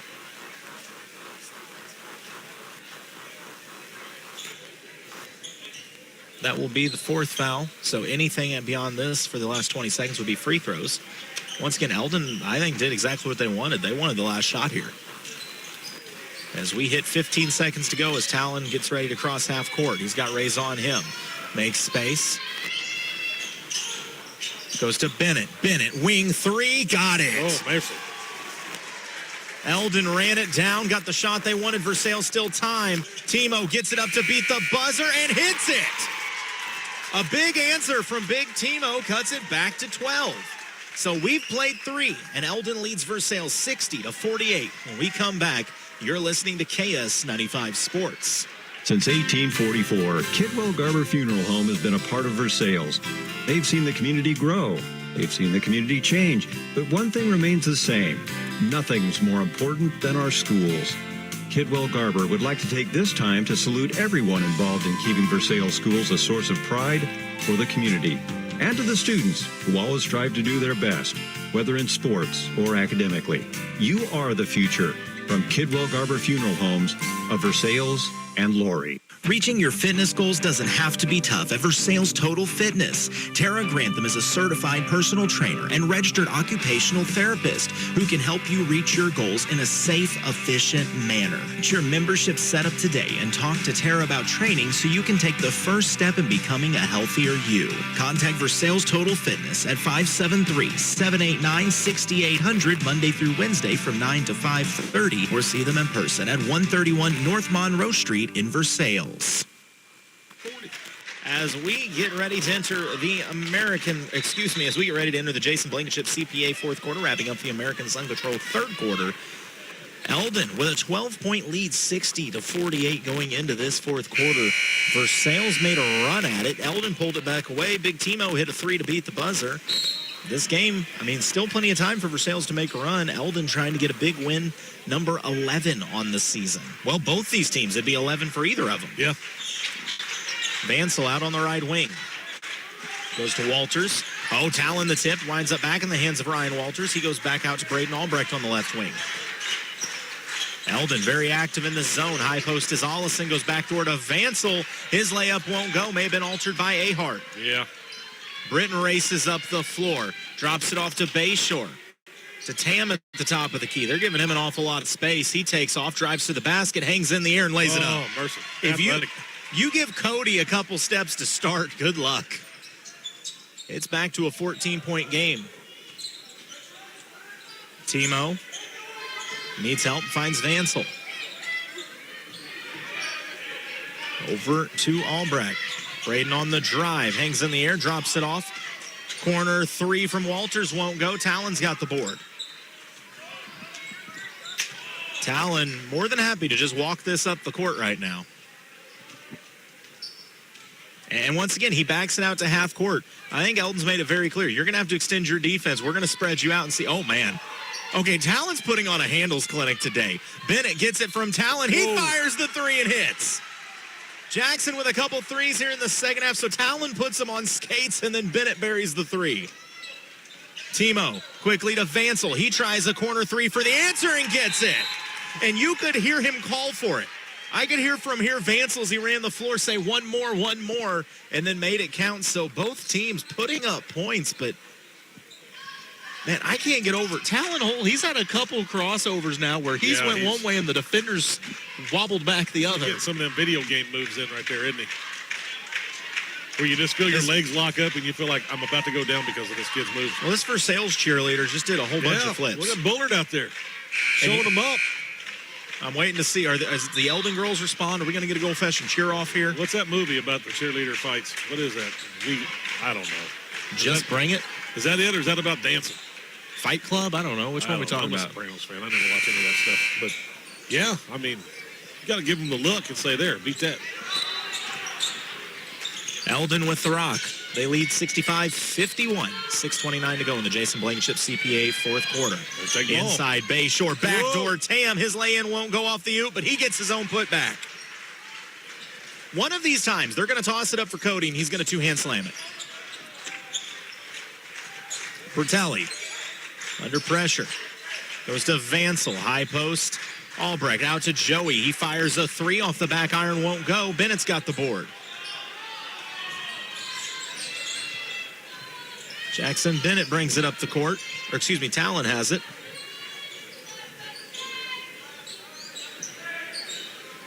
Bayshore on the right wing. He's got Timo on him. Crossover inside out. Sets up Bennett. He wants another three. Hot. Jackson Bennett with his third three of this second half. And Eldon has put 70 on the board. The Mustangs brought all of their offense tonight and borrowed some from a friend. Albrecht trying to answer his drive, pulls up, and Ahart swats it. He didn't block it, he swatted it. Eldon up by 19 with the rock.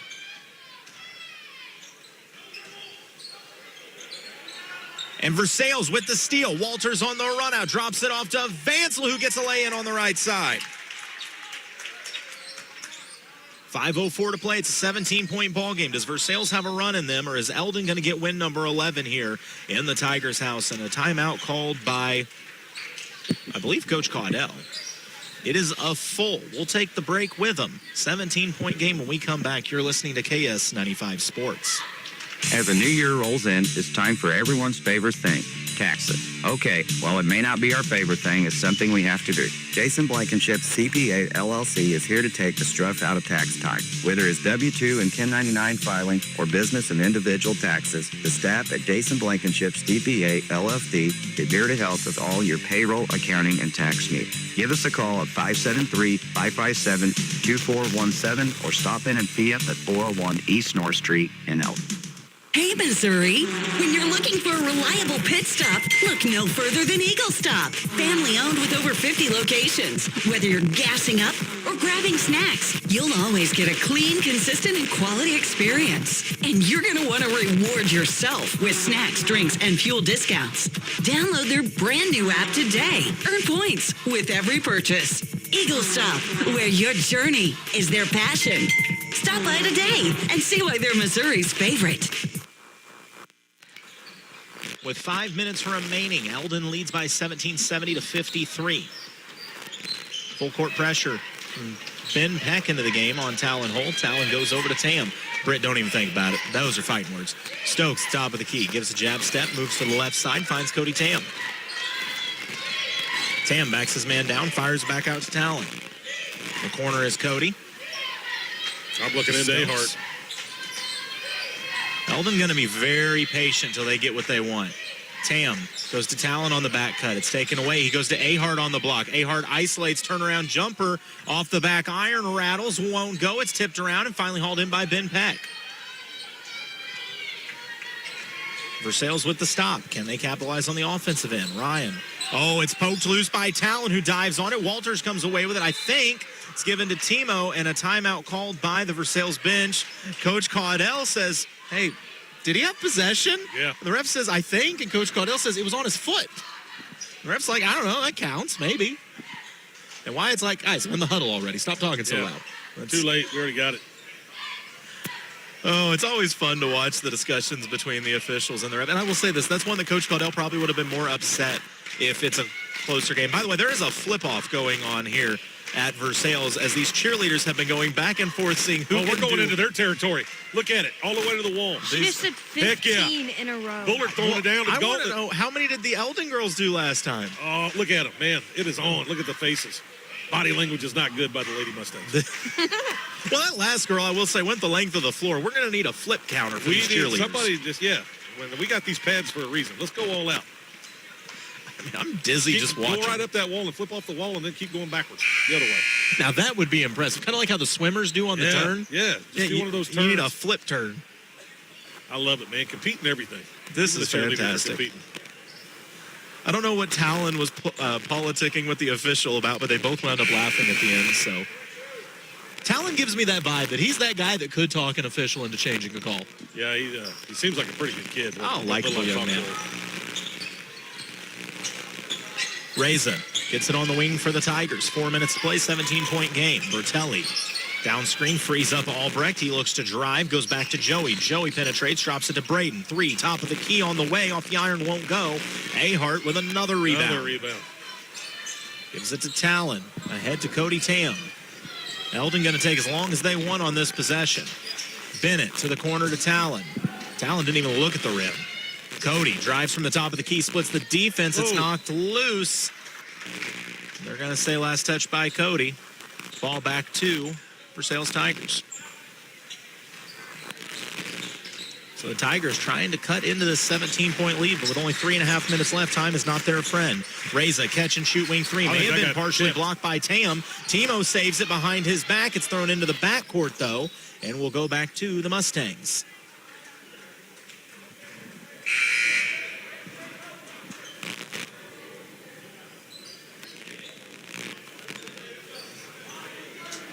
I just watched Coach Ryan duck as he walked through that door down there. I know. He almost got his hair caught in the exit sign earlier. Eldon on the inbounds, tossing to the backcourt to Talon. Randy Taylor pressuring him the length of the floor. He gets it ahead to Stokes. Stokes gives it to Bennett on the weave. Over to Talon in the corner. Talon to Cody Tam as we hit 3 minutes to play in this game. Eldon by 17. They have put 70 up. Bennett to Tam. Tam is fouled by Timo. Just the first foul of this fourth quarter.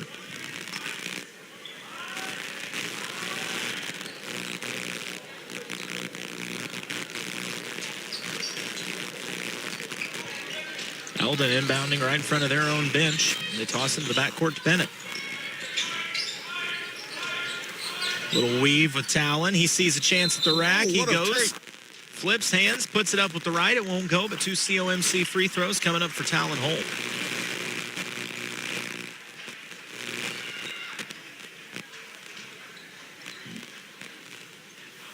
Ryan and Harmon set to check back into the game for Versailles. Talon's first free throw is off the right iron.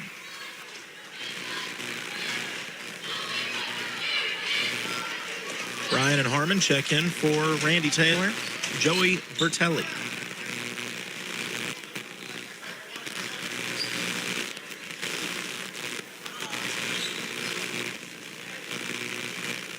Second free throw rattles out as well. Timo with the board. Albrecht races ahead.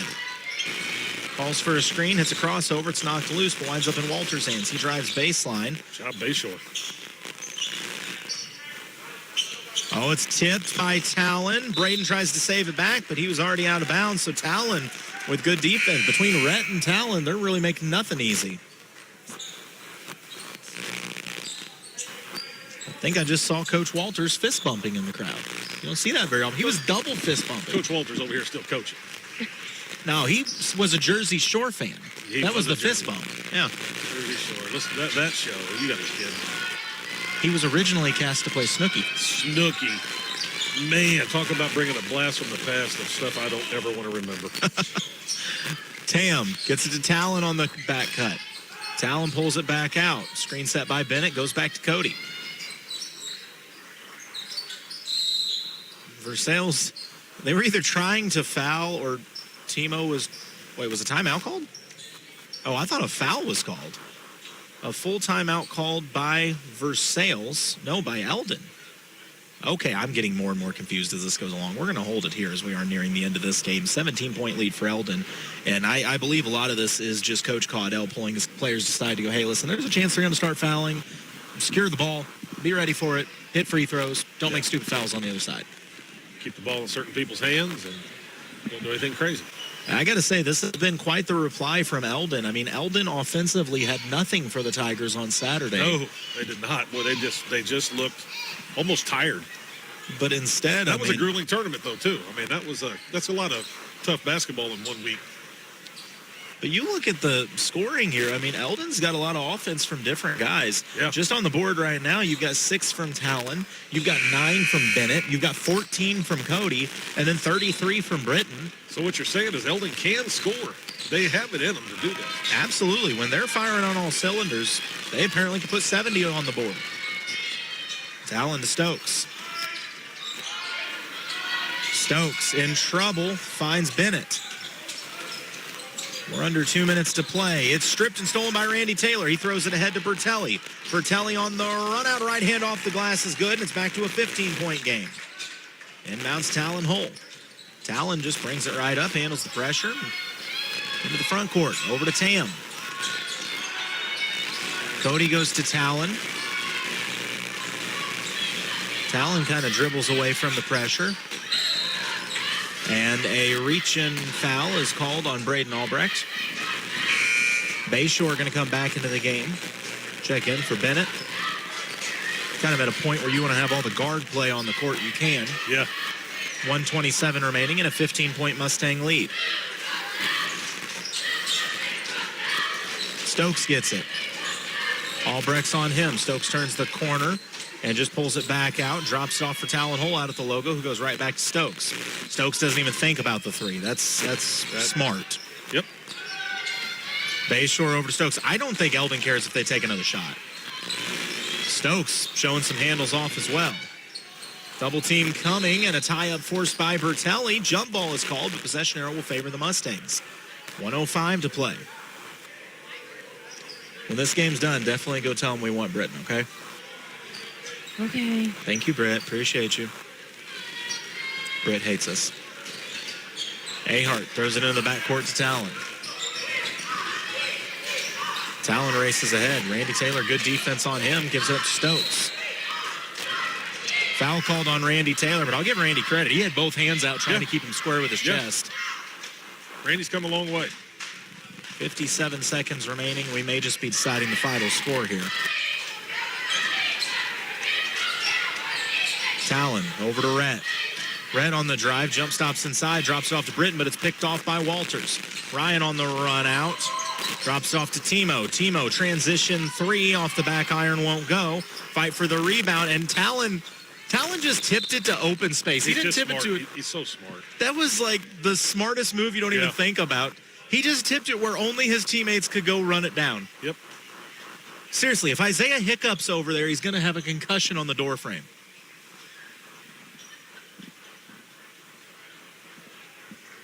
I always forget how big that guy is.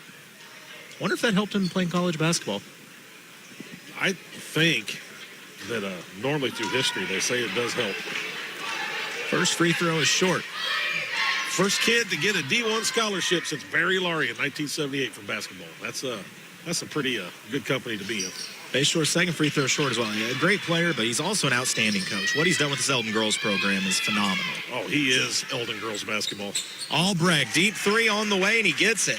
It's back to a 12-point game, but only 23 seconds remain. Eldon on the inbounds get it to Stokes, and he is fouled with just 21 seconds to go.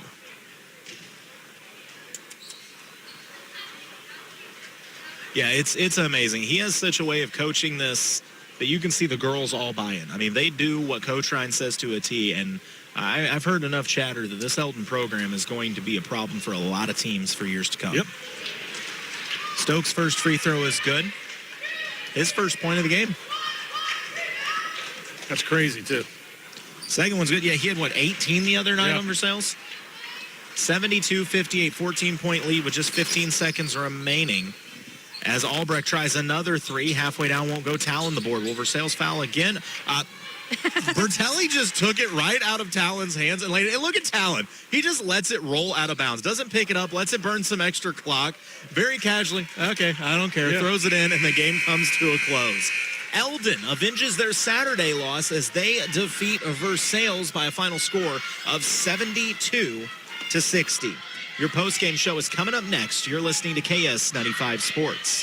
This flu season isn't messing around. Per the CDC, it's the worst in 25 to 30 years. But it's not too late to protect yourself. Join the flu vaccine clinic February 12th from 5 to 7 p.m. at COMC next to Hy-Vee. These free vaccines are available for patients 6 months and older. Get vaccinated and stay healthy. Plus, you'll be entered to win 2 tickets to a 2026 concert at Ozarks Amphitheater. It's quick, easy, and convenient. COMC, the healthy place to be.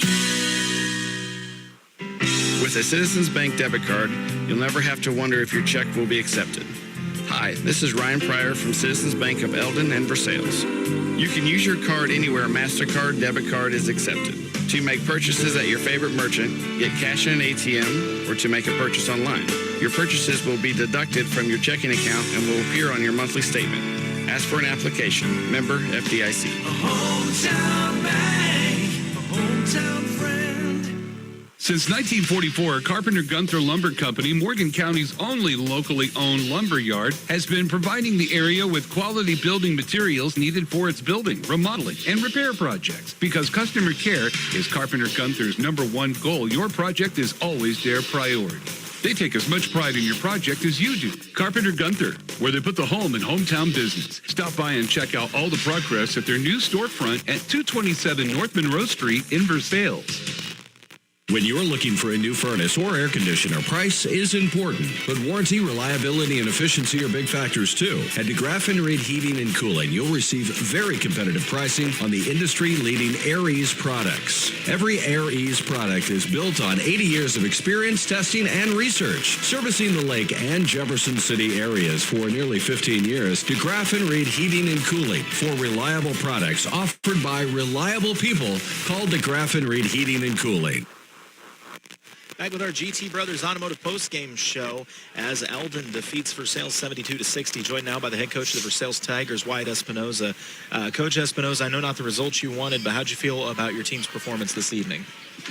You know, it's hard to tell. You're dealing with high schoolers, you know, so it's hard to tell to see what you get, you know. We kind of have our mindset, and I try to tell them, like, it's not going to be the same as last time.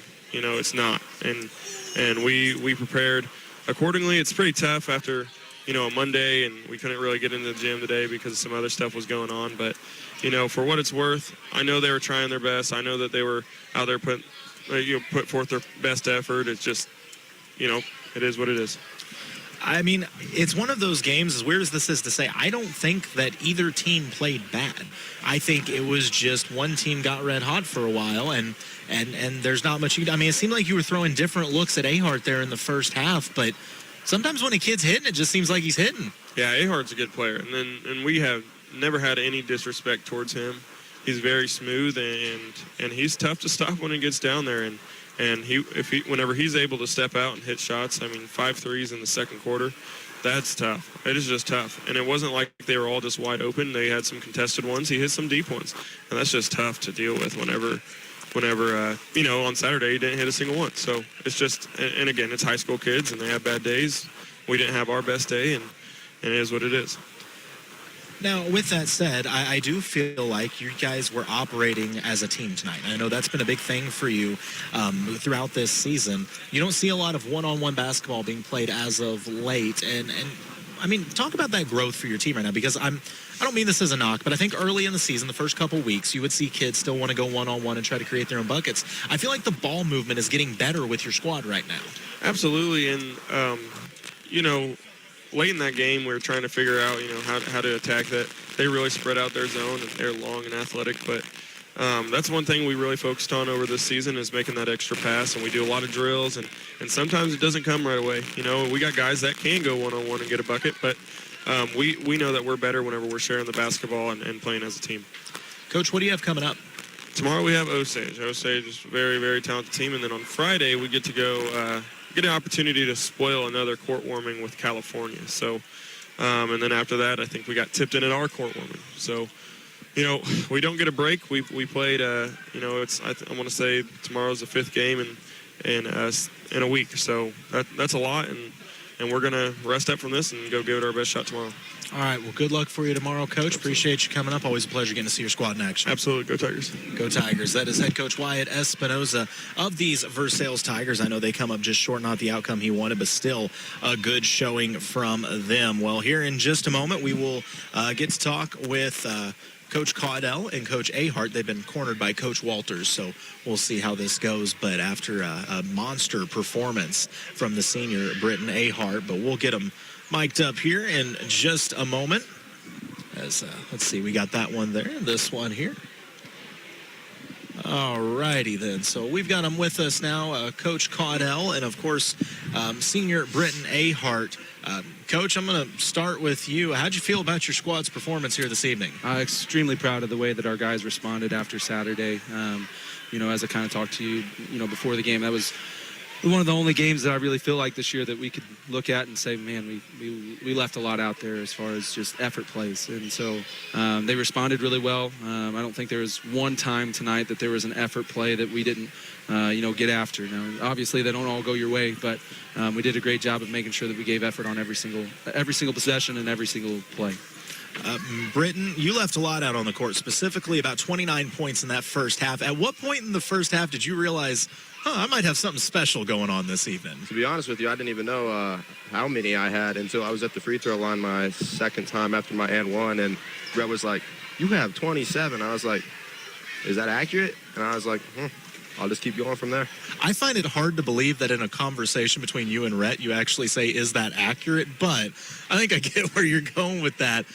Coach, there was a couple looks for Britton there in that second quarter after around his third or fourth made three where they were contesting him on the shot. As a coach, I mean, what are you saying on the sideline? When you see that third one go down with a hand in his face, is it, son, take another, or is it... Let him go. Be honest now. Let him go. Now, if he misses one, then it's like, all right, reel it back in. But, if he's hitting, you just got to let him play. And so that's kind of the fine line, and that's something that, obviously we've gotten to develop over the years is I know he's going to take some tough shots, but he can also make some tough shots. And so it's kind of a give-and-take relationship. He always listens whenever, most of the time. We'll go most of the time.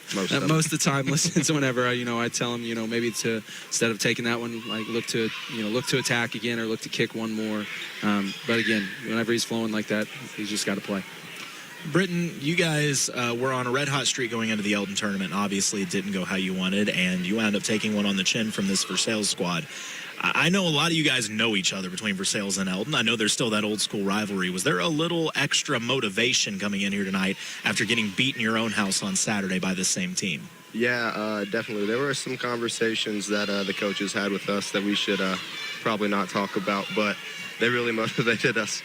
And we got our asses chewed here and there, but we picked it up, put it together for today's win. Coach, it seems like that energy is back as you guys hit a very crucial part of your schedule.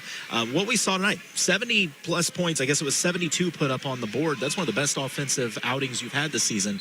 What do you think attributed to that so much? How were you guys able to score in such a volume? What were the kids doing right offensively? Well, him hitting shots was a big part of it. That does help. It helps out a lot. But then, again, I thought our ball movement was the best that we had in a long time. And then transition, right? We talked about it before the game. I wanted to see us do a better job of pushing the basketball.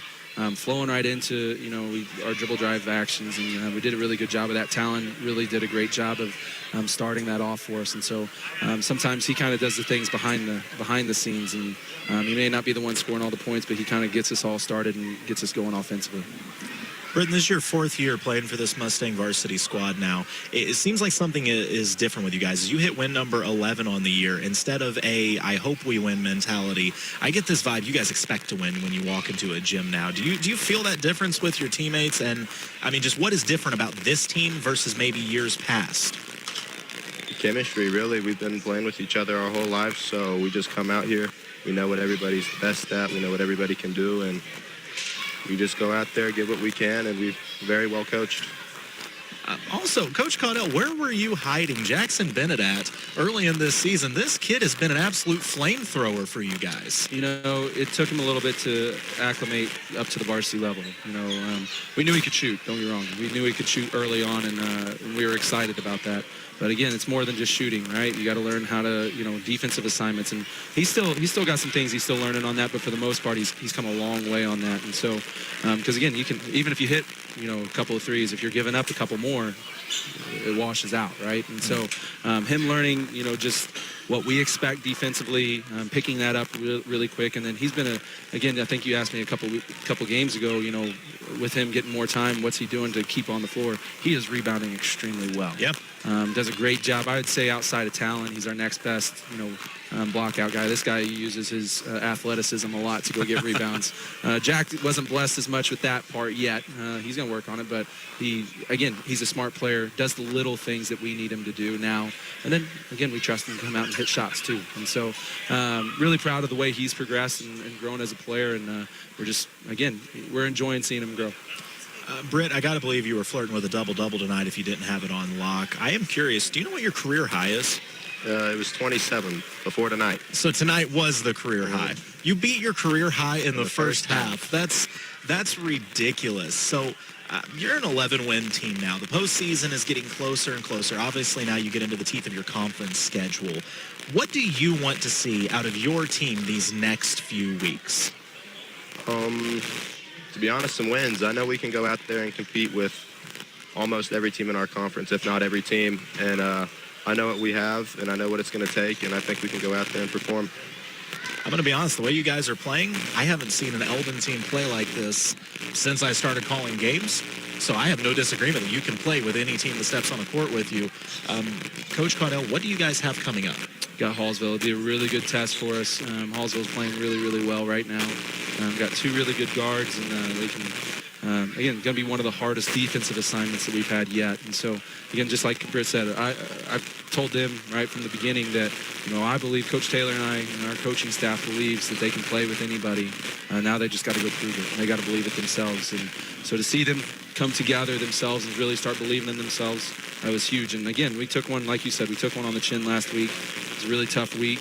I think that obviously Eugene played probably their best game of the year, and we did not. And then so to have that to start our tournament, it was really hard to recover from. And so now we just, as we talked this morning, you just got to draw a line in the sand each day, right, and say that we're not going back there. And so Saturday we took some steps back. And so, today we knew that we were drawing the line in the sand and we weren't going backwards. We're taking steps forward.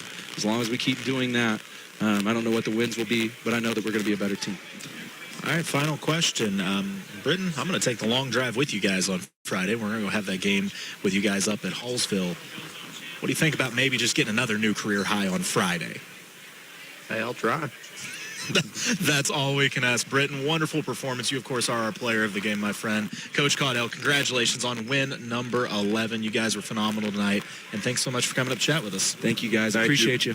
Thank you, guys. That is Coach Caudell and, of course, Britton Ahart as the Mustangs get a big win here in Versailles, and a big part of that reason was Britton Ahart as he was phenomenal in this game. Anytime you set a new career high in the first half, you're probably doing things well, as we will get Coach Vansel mic'd up. Coach Vansel, I didn't ask you on this one because I didn't think you were going to fight me. I went ahead and just told Britton he was our player of the game. Man, that's a real tough decision. Here's your fun fact.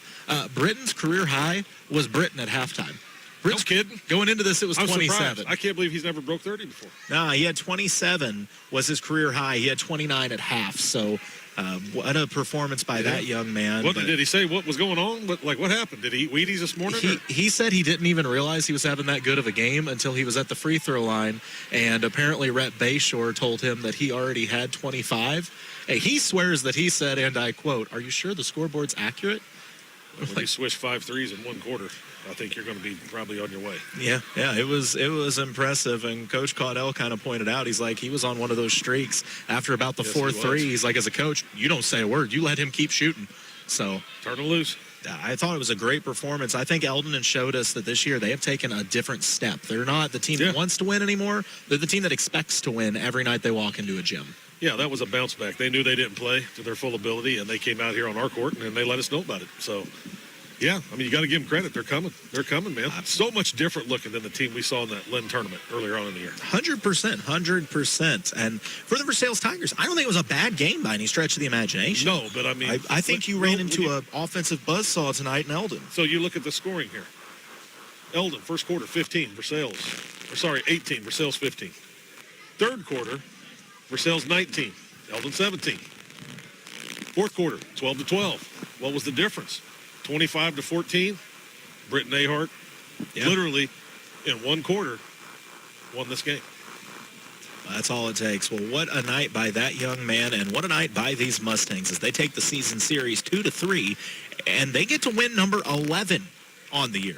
11 wins. Yes, that is the most for these Mustangs in over a decade. They're not satisfied as they are just adding to that total. Eldon will be back in action on Friday as they take the long trip up to Hallsville to take on a very talented Hallsville squad at their house. The Versailles Tigers, quick turnaround for them as they head to school the Osage tomorrow night. Shake it off because they're solid. That's going to be a good one there as well. That game available on our sister station, Cool 102.7 and MoSportsZone.com. Jason, any final thoughts before we put a wrap on this? No, just a great night of basketball once again from our two favorite teams, man. I love it. It was a blast. Well, I got to give a big thanks once again, as always, to Britt on the camera. And, of course, Paige Miller. Late night for her hanging out there engineering for us. Greatly appreciate everything Paige does. But this has been another presentation of KS95 Sports. He's Jason. I'm Colton. Good night.